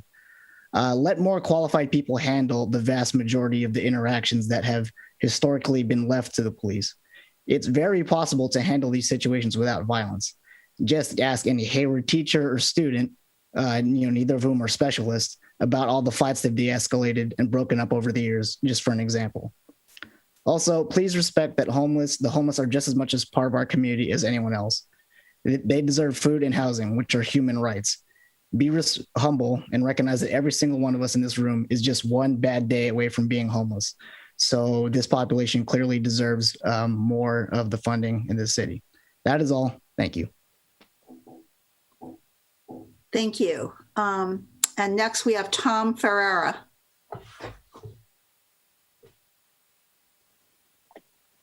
Hi, can you hear me? Hello? Oh, I'm sorry. Yes, we can hear you. We can also fireworks outside our windows, I think, but please go ahead. Okay, no problem. Hi, everybody. My name's Tom Ferrer. I'm part of the Hayward Concerned Citizens, a resident here 27 years. I'm in full support of our Hayward PD. I'm against any type of defunding whatsoever, even if it's for this workshop that's going through on the backs of the 5 frozen officers. My question is, when this budget is passed, will the 7 officers that are still being held for hiring, will that be released immediately, or will that take some time? Are you finished with your comments? Yes. Thank you so much. Okay. I'm happy to respond to that. So yeah, there's in last year's budget, there were 12 vacancies that were frozen. So in order to fund the pilot programs, we will keep 5 of those and use the salary savings, and the other 7 will be released. I just want to point out that we, as of the end of March, had 23 officer vacancies. So hiring is quite a challenge. I just want to state that, we're doing, the police department's doing the best they can to fill vacancies, but that there's just a constant churn with folks who are getting injured or retiring. And so I think in the 10 years I've been here, there was one day where we were fully staffed, and then the next day we had several vacancies again. So I just wanted to point that out. I also just wanted to clarify, I know someone else had made a public comment about tax dollars no longer being used to build a police building. That's not accurate. Actually, none of the tax measures that have been passed have been for a police facility. It was for renovating the fire stations and building the new fire training center. All of the dollars that the tax measures have been used for were to either maintain police staffing or to add staffing, and particularly Measure C, which was the most recent measure. And those positions have not been impacted in this decision-making process. So I just wanted to make sure that that was clear for people who are listening. Okay. And I don't see any other further hands up from the public. So we're going to close public comments and move on to, and I'll just say, I just did find in the budget that it is the 22.6 million planned for in the reserve. It represents approximately 12.2% of the budget, according to the city manager's budget message, unless that's changed. But so that was the answer to that question. And with that, I will go to Councilmember Wahab. Thank you, Mayor. I will move this item, and primarily I do just want to highlight that, we will be receiving I always forget the name, but the American Recovery and Relief Act, something like that. Yes, right. That will help us significantly. I think a lot of our staff who have made concessions to make us, viable throughout the year when we didn't exactly know what COVID did. We will be able to make them whole moving forward, as well as the fact that, our reserves, and that's, my ultimate goal is to ensure that we don't use reserves as much as we do. I do also want to thank our city manager. I think that, my biggest concern with the entire conversation regarding public safety in Hayward has been misinformation and the lack of clarity on some of the line items and so forth. I would like for you to be able to clarify a little bit more. Each year we have vacancies, correct? For the most part. Correct. I would say on a regular basis, it's anywhere between 10 and 20 vacancies annually. Not just the PD. Well, within the whole organization, it's probably, sort of hovers around the 50 positions, probably. It fluctuates throughout the year, but yeah, PD in particular is anywhere from 10 to 20. And then, with other vacancies throughout the city, it's probably hovers around 50 vacancies annually. And the city of Hayward has actually invested in primarily recruiting for PD positions in the past, correct? Correct. The council did approve a hiring incentive program a couple of years ago to try and attract and recruit police officers. And then also, we've done really concerted public relations efforts and trying to actually diversify the police force, recruiting in different languages, and really sort of reaching out to different segments of our community to really sort of help diversify the police force. We also posted on social media, invested in a social media campaign to ensure that, not only diversity, but, longevity and making Hayward attractive for police officers to apply. And this is not a problem just in Hayward, correct? This is throughout the region as well as throughout the nation where, policing has become difficult to recruit for, correct? Correct. Okay. So I do just want the public to understand that the city of Hayward has invested in this aspect. We do have vacancy freezes, and we usually use vacancy savings for other priorities in a lot of departments, not just for innovation projects or things like that. So I do just want to highlight that. Number two is the fact that it's good to be able to pivot and try something new. These are small scale projects for the time being, but, eventually, hopefully, if it turns out to be a very positive thing, this is an investment in public safety overall. We have to make public safety viable and safe for all people. And that is kind of the goal. It is not just one group or another group, or we're pro PD or anti PD. That's not what the conversation has been about. It is about how can we improve public safety for our city and our residents as a whole. And I just want to highlight this because it's been roughly a significant amount of, conversations that really aren't on the topic. So I do just want to highlight that. I also want to say that we are investing in infrastructure. A lot of the infrastructure investments were kind of on pause because of COVID, because of the facts that we did things like that.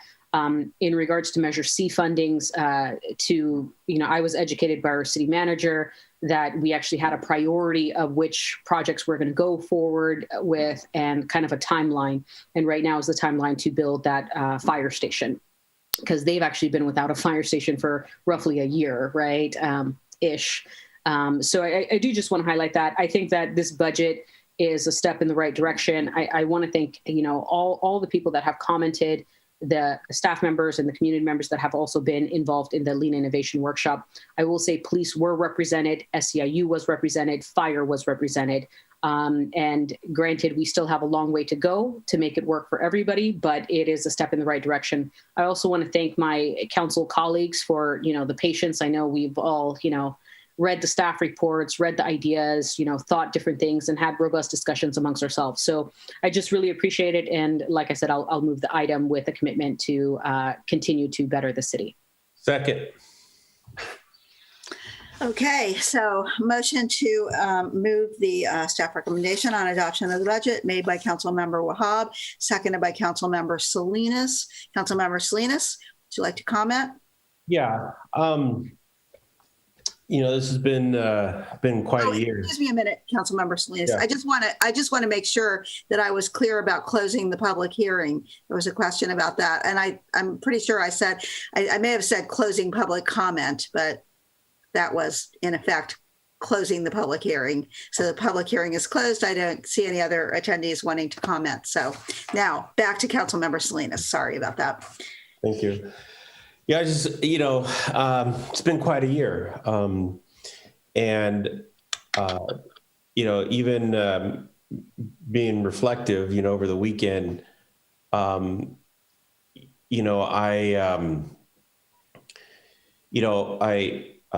started thinking about, how this year I listened more than I talked, particularly with budget. And it was, and I have to agree with Councilmember Wahab. There was a lot of talk. There was a lot of back talk. There was a lot of more talk, and some was correct, some was incorrect, but nonetheless, it was a process. And I think what more so probably than any other budget I've participated in and have worked through, there was a lot of eyes on this process, and there was a lot of eyes on the budget, and which is good. I mean, I think, we can't forget why we exist in the first place. We exist to deliver core services to a community. And I think that that's what this budget does. I really believe in this budget. We listened to the community. I think we listened to neighborhoods. I think people who have perhaps not called before and engaged in this process, I hope they felt listened to, and I hope they felt that their comments were included. And we responded. I think what you see in a lot of the new ideas that we're putting out there, and even some of the tweaks and recalibrations in some of the areas, I think we can honestly say as a team that we responded. And I think we also, importantly, I think we responded to some central concerns around the police department. And, I've spoken to many police officers over the last year, and particularly around the budget. And I think based on my observations and my, reflections of the conversations, I really believe that we're all interested in improving the way we protect and serve the city, how we deliver police services. Police officers don't want to see people get hurt. Neither do the public. People don't want to see people get hurt.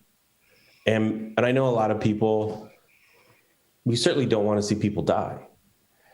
And so, and I think I've spoken to, a good cross section of public safety where I think that feeling and that, and those core values, I think, are expressed. And that's what comes out in a budget process. And so I'm real pleased with this process. We're investing in social services. We're investing in roads. We're investing in a reserve. Hopefully we bring back our reserve again, which I'm pretty confident we will. And with an eye on flexibility, with an eye on calibrating down the line. I think it was I think it was Suzanne. She didn't have her last name, but I think it was Suzanne who brought up quarterly reports, and I think we will be receiving quarterly reports. We will be getting those. We will be looking at not only the successes. You can count on us looking at what failed. In an innovative space, it's good to look at successes, but it's good to learn what failed and quickly respond. And sometimes failure is a success because we need to learn what we did and what we did wrong, and then recalibrate and get back on our feet and do it again. So I'm pleased with what we're doing here tonight, and I wanted to thank Dustin, Director Clausen, for his work. You're giving us another award-winning, people, if you read the budget, read the first page. It's another award-winning budget that keeps us focused on our strategic initiatives, on our priorities, and I'm looking forward to the work we have ahead of us. So thank you, and I will be voting for this. Okay, thank you. Councilmember Marquez. Thank you, Mayor. Thank you to the entire finance department for doing such a great work. I know it's been a very challenging 14, 15 months. I lost track how long we've been in this pandemic, but it's been very challenging times. We've put a lot on your plate. You've implemented a lot of new programming, resources, and information to the public. So I just want to thank everyone for their hard work and their commitment to the city. And I just find it interesting that this budget process has evolved so much. So I just really want to thank the community for coming out, speaking in terms of their concerns. I know we didn't land exactly where everyone will be happy, but I think it's a place where we're trying to initiate that this budget it's a statement of our values, right? So we want to invest more in people. We want to try new, innovative ways to provide public safety so everyone remains safe in our community. Many of my colleagues have said it before. This isn't a pro or against cops. This is really about everyone's safety. None of us want to see anyone lose their life in our city. So we're trying to implement these changes so that way we could reduce the harm in the community. I want to thank Alexis Villalobos for his compliments. I don't take credit for that. It was actually my colleague, Councilmember Sarah Lamnin, who first brought up swapping out one of the projects, and then it was the mayor who encouraged me to make an amendment. So we truly work as a team here to get things done. But I also want to thank Hayward Concerned Citizens and Hey Coco, because you've really, really engaged in the conversation, and just ask that we continue to be respectful of one another, open-minded.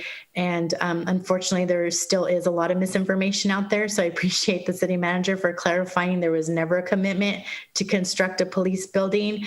All this information is public record. Please look at the language for Measure C, Measure T, Measure A, Measure D. There's been lots of measures in the city of Hayward. Please look at them carefully. And our commitment is to do what we said we would do to the Hayward voters and to spend that money accordingly. And that's what we're doing. So thank everyone for their hard work. And I know these conversations will continue, but I'm really pleased with the progress we've made. I know it's been a little bit slow, but we do things differently here in Hayward because we do truly want to get input from all stakeholders. So I'm happy to support all of the budgets that we'll be approving tonight, the operating budget, the CIP, and Housing Authority, all the other ones we're doing tonight. So thank you, Mayor. Thank you. We'll go to Councilmember Zermania next. Mayor, I thank you, and I thank Dustin. And Dustin, please, my thanks to all your staff for putting this budget together. It's a budget that certainly has gone through a lot more input than previous ones, just because of the amount of Hayward residents who have provided opinions and recommendations. I stay away from demands because I don't like that word, but I consider them recommendations. And I think that I think that we are going to vote on a budget that emphasizes one of our priorities. And one of our priorities is public safety from all aspects. And I think that what we've come up with is a good way to move forward to ensure that we can provide as much public safety as we can. One of my colleagues said that not everybody's pleased. That's normal. That's okay. Let's see. But the main emphasis of a budget is to ensure that the residents receive the services that they deserve, from clean water to repairing potholes. Don't worry, we're going to get Winton fixed one of these days. That's coming soon, because I've got a lot of reports on that. Everybody talks to me about the potholes. So those are quite a few demands and services that you all deserve, and we need to make sure that we do that. Speaking of reserves, they're low, but that's not anybody's fault. That's because of COVID, wherever it came from.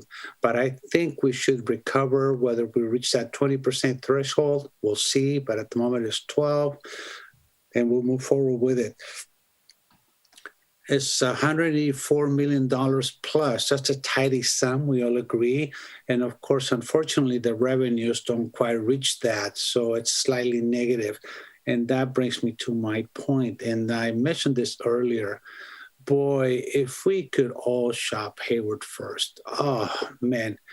If I worked in Hayward, but I live in Livermore, I would choose shopping in Hayward, because that would mean that the treasury of Hayward would be stronger. And as an employee of Hayward, I want a strong treasury. So for obvious reasons. And then Livermore, I can do some nibbling in Livermore, whatever. But boy, if you have an opportunity, please shop Hayward first. I'll keep saying it. I've been saying it for a long, long time. But again, our budget is one of the best or major decisions that we make throughout the year. And I believe that every one of us is going to not only vote yes, but be enthusiastic about voting yes, because it will mean a guaranteeing or going forward with providing the services that you all deserve. And I thank you all. And Madam City Manager, please thank your staff. Dustin, please thank your staff. And I am sure that we're going to get another award for doing good bookkeeping. Thank you again. Thank you. Councilmember Andrews. Thank you, Mayor. Thank you, staff, and thank you to the city manager.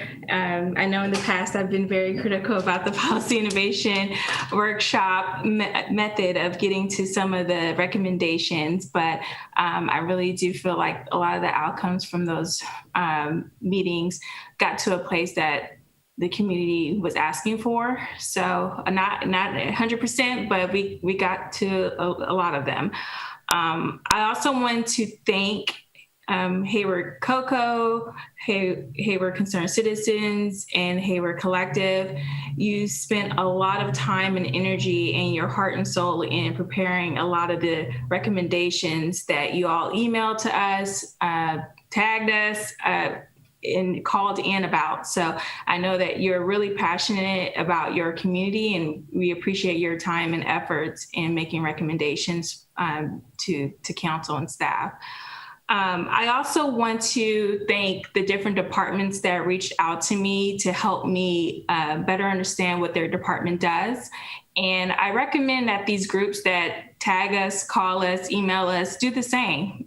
Reach out to the departments you're making recommendations about, because it impacts their daily work and it impacts their livelihood, their safety, and in turn impacts our community. So I recommend that you reach out and talk to them directly about some of your recommendations and let them give you feedback on what they think is reasonable, because this is their daily 9 to 5, sometimes beyond 9 to 5. So they would definitely have more information than even the people you're sending information to.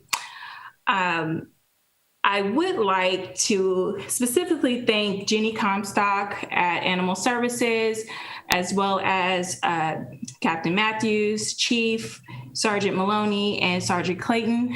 We had some very tough, difficult conversations. We got real a lot of times throughout this year, my first year being on council. And you were very transparent with me on what things you think would work, wouldn't work, but you also had patience, which is the most important thing to have in these conversations with me. But I would like to say that for the mid-year budget, I would love to see a presentation or just a couple of slides about how the police department budget is broken up into different departments and divisions, just to not only educate the community, but look at what are the things in there that we can revisit and look at what are some non-lethal ways we can address some of our issues, and also inform the community on why police think they need certain things, and the community can kind of react to what those budgets look like. And then I do feel like what our resident Susan Gilkey requested for a brief quarterly report, I would be interested in seeing if we can't do a quarterly report all the time, at least do it for this year.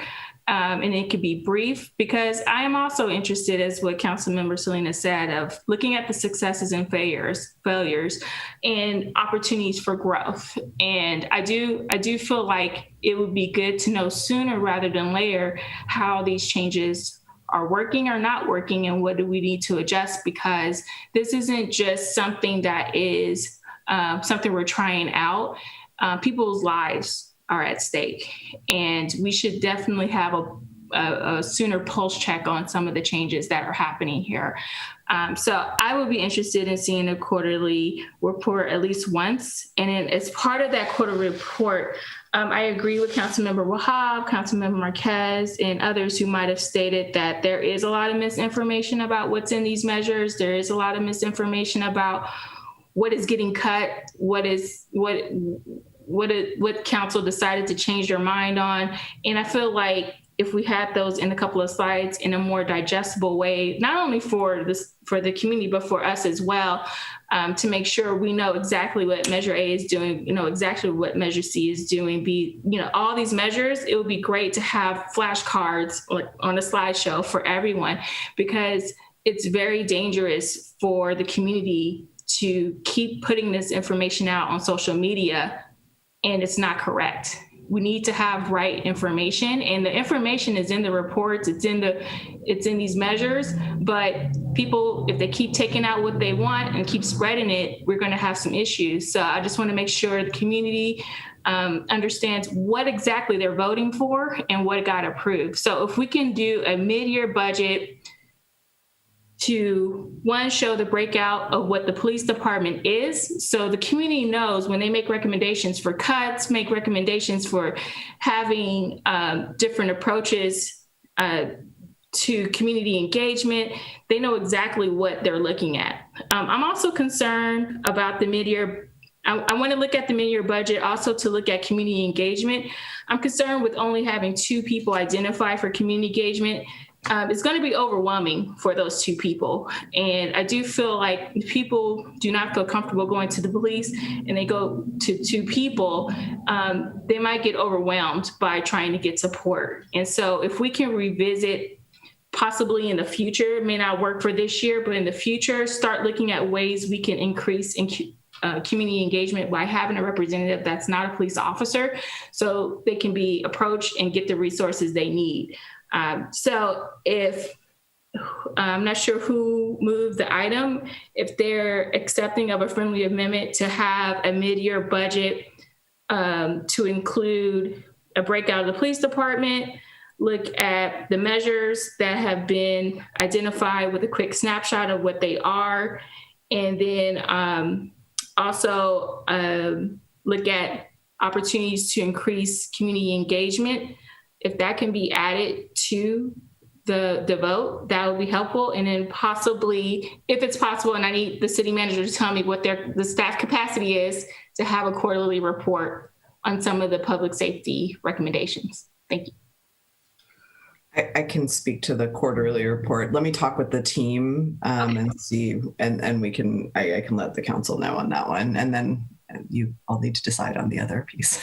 Thank you. Well, okay, I'll just say that we do see that information really at a mid-year budget report. I know the budget committee sees, and I think the council too, the revenues, the expenditures at that time. But, mid-year is not, it's not like you can say, okay, this is half of what we're going to see in the full year, because revenues come in at different times. And so it's not as clear a picture.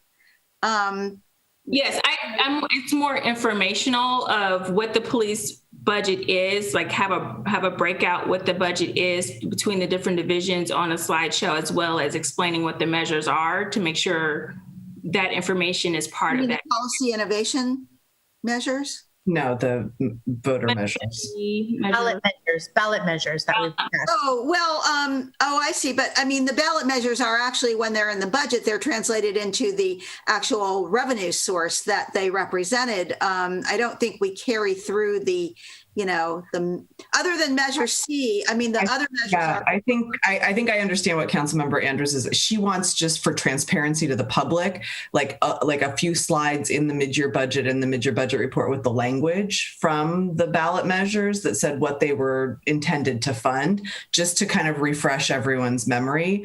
And then I think what she's asking for with respect to the police department budget is, right now it's broken into 4 major divisions, and it's unclear, like, how much is animal services budget, how much is YFSB's budget. And so I think that's what she's looking, is just a further breakdown, just for transparency's sake.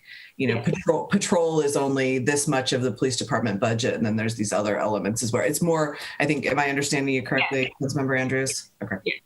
Is that something that the staff? More informational. Yeah, not something that, it's more informational and transparent for the public to see what is happening in those line items. So we have something to speak to, and then also just clarity on what has been approved for those measures, so the public knows what is being. Right. But some of those measures were just to increase a certain tax, like the real property transfer tax or the. What did they go towards? But the council did adopt resolutions saying it would go to certain things for some of the measures, not all of them. Yeah, I mean, the general tax. Yeah, I mean, we put language in the thing, but when they were passed as general taxes, they were general taxes to be used in a general sense. Otherwise, they would have had to have been passed by a larger number of voters. So we didn't, we said the sorts of things, and they were sort of, most of the measures were similar, other than Measure C, which I think did specifically call out the capital projects, including the library. But, we passed them as general taxes. So, and we're using them to provide services, as we said, but it's just not, I don't know that we could actually be specific about this particular tax measure revenue went to this particular service. If I'm understanding, Councilmember Andrews, you just wanted the original language that the council adopted when the ballot was placed, when the measure was placed on the ballot. It's not about a breakdown of where it's going now, but what the original intent of each of the ballot measures was, just for clarity's sake. Correct. Okay.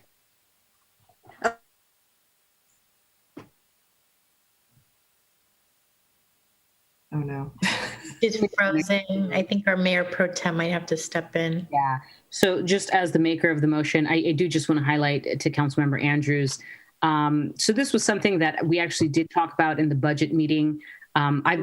Includes a restatement of the ballot measures that have been passed in the last.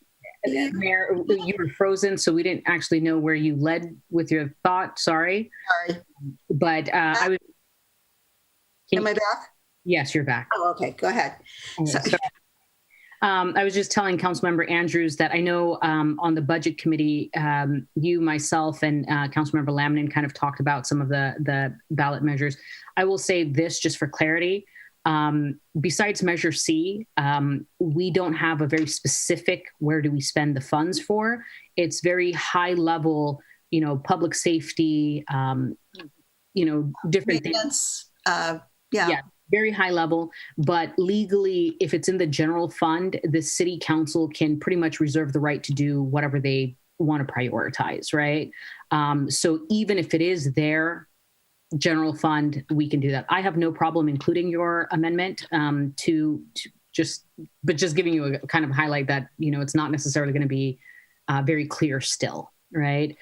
So I'm happy to include the amendment, and, if the seconder will also include, I think we can just. Okay, can we restate the amendment then to hold a mid-year budget review and to have our city manager and director of finance, one, highlight let's say the ratios of funding for PD, highlight the usage of the measures that we have and what their primary usage was selected for or put on the ballot. Councilmember Andrews, was there a third, or I felt like that was the third? The third, the city manager is going to revisit regarding the quarterly report. So, Councilmember Andrews, I think you had another one about the community engagement position. Oh, yes. Also, thank you, Councilmember Marquez. Also revisiting community engagement. I'm concerned about their staffing levels for community engagement. Definitely. And to our city clerk, I just want to make sure that you got everything down. And to Councilmember Salinas, if you accept. Do you have, Madam City Clerk, do you feel that you have the amendment language? Yes, Madam Mayor, and we have it. It's been recorded. So. I'm listening. I'm just still not completely clear on what we're doing about the ballot initiatives, but other than restating what they were. Yeah. It just they pretty much were all very, very similar, except for Measure C, which was, I think, a little bit different. But and they just basically said we're going to use this to provide these services, and a variety of service. Public safety and maintenance were definitely key. Okay, but I'll leave it to the city clerk to And everybody else, if you now, Councilmember Salinas? You accept the amendment. Okay, so, Yes. all right. So we have a motion by Councilmember Wahab and seconded by Councilmember Salinas with this amendment for a mid-year look. Well, a number of things, but I think primarily a somewhat revised way of looking at the budget mid-year, and for the whole council to do that as well as just the budget committee. And I just will add to this. I'll certainly support the motion, and I have to say that a number of years back, before probably most of you were on this council, except for Councilmember Cermeño, maybe Councilmember Salinas, we were looking at a 10-year projection that by now would have had us deeply underwater, not only having used up all our reserve, but not having, but having used more than our reserve. We took measures over time to change that future projection, and here we are now, having used some reserve last year and projecting use of it this year during a time when, if there was ever a reason to use your reserves, I would say that, a worldwide pandemic severely impacting our residents, their livelihoods, our tax bases, our, in a variety of ways. We are in that now. We are projecting a use of reserves, which we don't like to do, and in fact specifically have a budget policy against doing that. But as that balanced budget policy says, true structural balance may not be possible. And in that case, we are to use reserves to balance the budget. We can consider that, but only in the context of a plan to return to structural balance, replenish fund balance, and ultimately remediate the negative impacts of other short-term balancing actions that may be taken. I would say I would like to add another amendment that, by at least by the midterm review, that our city manager and finance director bring back a plan to be, again, looking at our reserves and how we are going to replenish them. I know that we're going to be having a discussion in a couple of weeks about the use of that, that ARRA, I think it is, or that fund, that money that all cities are scheduled to get from the federal government, and that we have apparently gotten our first half allocation of. And so, and I know that there are rules, and there should be, about the use of that money. That is to help address the impacts of the pandemic and the shutdown for the last year. But within that context, we know that part of our reserve imbalance here is due to the fact that we stepped up and helped our community big time last year to recover from this pandemic. So I think that we will be able to see some replenishment, hopefully, from that. And I know that we have some other, capital projects, perhaps sale of properties that could help us do that. We have very specific policies around the use of one-time funds that we get, and part of the and the policy calls for using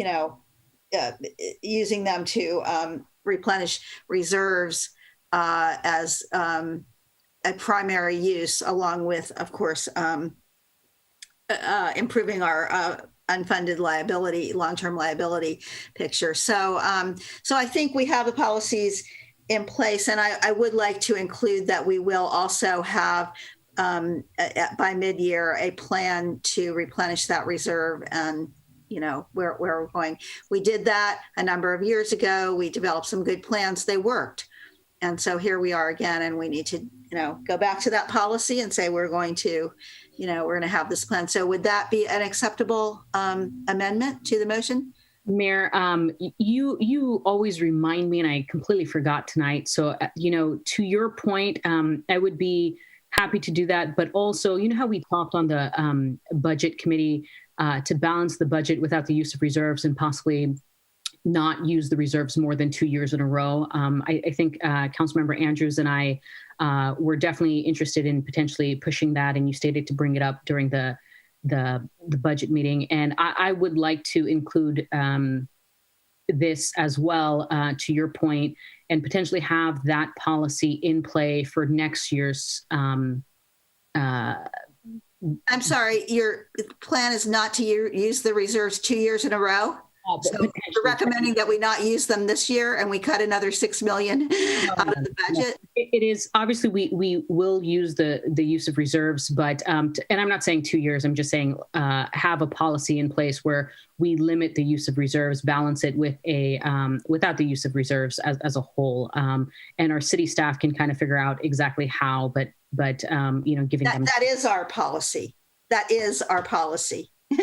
and that's what I'm just saying, that part of that policy is saying we need to have a plan to replenish them. So that's what I'm asking if you're amenable to. I think we need to have that anyway, and it is our policy, and I know we'll be asking for it at Budget and Finance Committee. But as part of that mid-year review, by then, if not earlier, we should definitely be looking at, okay, where are we now?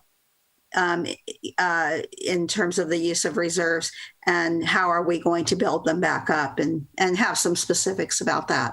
So is that acceptable as an amendment? With the concept of really taking a look at how we use reserves overall in the future. And I think our city manager knows exactly, what I'm requesting. So I'm happy to make that amendment. And I think Councilmember Salinas. Yeah. Okay. So Madam City Clerk. Okay, so with that, and I just will echo a lot of the other comments that were made here tonight about just an extraordinary year by our staff, and I think we should all be proud of that. And so, but also of our community, because we, as many of you have referenced, the big issue regarding the policy innovations regarding policing in our city were very fruitful. And while, there certainly is a division of opinion in the city, as we have heard, I think that where this council falls is really in the middle of that, in terms of recognizing the valid points made on both sides of this argument. And I think I just want to say to all of the members of the community who have commented to us, I'll return the compliment. I do think that for almost all, the entire, if not every single comment, but, for the most part, all of this discussion was done in a very respectful manner. And I think that we emerged with some very promising recommendations that I hope will do what we want them to do. But that happened with a lot of community input about our police department and how we provide those services. And I think that for the most part, it was a really good discussion. So I have a lot of confidence knowing that we've been in deep financial straits before, and we've managed to come through them. We're still here. We're still alive. We still have reserves. So I'm looking forward with confidence in voting for this motion and voting for this budget. And with that, Madam City Clerk, if there aren't any further comments, I'm not seeing hands raised. So Madam City Clerk, will you call the roll on this motion by Councilmember Wahab, seconded by Councilmember Salinas? Councilmember Andrews. Thank you all for helping me pull my amendment together. Aye. Councilmember Lamnin. Aye. Councilmember Marquez. Aye. Councilmember Salinas. Aye. Councilmember Wahab. Yes. Councilmember Cermeño. See. Mayor Halliday. Yes. Thank you. And Okay, and that brings us to the close of our regular agenda items. And good work, everybody, and especially on this budget all the way through with the work sessions and everything. And I really appreciate all the staff input. And I hope that when we come to the budget next year, that we will be able to have that Saturday session in person, because that was kind of more fun and more satisfying, but we did it this year. We've come through on Zoom. So with that, I'll ask the city manager if you have any comments this evening. Well, I'm sure one of the council members will probably talk about the pride flag raising today, so I will let you guys do that. And otherwise, I have no comments this evening. Thank you. Okay, so who wants to? I know some of us were there. Councilmember Salinas. Yeah, well, so today I just wanted to thank the city manager and of course thank the mayor for, really providing a space for our LGBTQ plus community. What was quite nice, it was, one, it was outdoors and I actually was able to go outside. But after we had the flag raising ceremony in front of City Hall, I went to Hayward High School, where they rose the flag up at Hayward High. And it was also discussed that I believe all 3 high schools will have the flag raised. And, when I left Hayward High this afternoon, I felt real proud to be part of a city, also to be, a Hayward High alum, knowing that, that equity, civil rights is at the center, is at the core value of this city. And so I just wanted to thank the mayor. I wanted to thank the city manager, and also wanted to thank the community for bringing this to us. I know we've been doing this now for a few years, and I know there's a lot of people who were involved. I know Sarah, Councilmember Lamnin, for sure, knows about this and sort of the history of it. But it was just it was a good day. It was a good day today, and the weather was great. So, anyways. Thank you very much. And that's all I got to report. Yes. And that flag is flying and will fly throughout June, and come see it. Councilmember Wahab. Thank you. Yeah, no, I just want to say today is the first day of Pride Month. So happy Pride Month to all. I also just want to say that, we did attend, many of us attended the Pride flag raising ceremony, if you will. I also met Councilmember Salinas's new pet and family member now, Yuma, very cute dog. And I also just wanted to add, I was talking to some of the folks at the flag raising ceremony, and if we can kind of switch out the flag to not necessarily this month, but just hopefully in the future, to be the more inclusive flag that is new. So trans folks and basically bi folks and everybody is all included. So just wanted to add that. But other than that, it was nice to be outside. It was a very warm day and great ceremony. And I appreciate staff for making the effort to make sure that at 12 o'clock we raise the flag. Okay, thank you. Councilmember Andrews. Thank you, Mayor, and happy Pride to everyone out there. And I want to give a special thank you to Mary Thomas, Todd Roman, Scott Wilkenstrom. Someone please correct me if I'm saying his last name wrong. Wickstrom. Sorry about that, Scott. And Zach Abadi for helping with Juneteenth. I also want to give a special thank you to, again, Diane Castleberry and Kim Huggett at the Chamber. We will be having Juneteenth on June 19th on Saturday, 10 a.m. 2 p.m.-ish. So I look forward to having people come out. We will have jobs, wellness, and resources available, and look forward to seeing you all out there. And also, again, I know this was mentioned earlier, but just want to acknowledge the Tulsa riots. What the 100th anniversary was yesterday. So I encourage you all to do some research and reading about Greenwood, and also take the opportunity to watch The Watchmen or Lovecraft Country, whatever suits you, to learn more about what happened there. So thank you all. Thank you. Councilmember Lamnon. Thank you. Yes, happy Pride, and thank you to, his name just went right out of my head, the gentleman from staff who hopefully Kelly can help me with, who also leads Mariachi Juvenal in Hayward. His name is? Juan. Thank you. Who raised the flag today. Sorry, I had to pull that up earlier. Anyway, thank you, Juan, for raising the flag, and to the city for having the flag. We have 5 flags at the intersection. 3 of them are the same flag. One of them being the quasar flag is really quite interesting. Anyway, just put that out there for food for thought. But what I did want to say, I also wanted to appreciate the mayor and Councilmember Marquez, who helped to make sure that we do this recognition every year. So thank you for that. And to everybody that was there, thank you.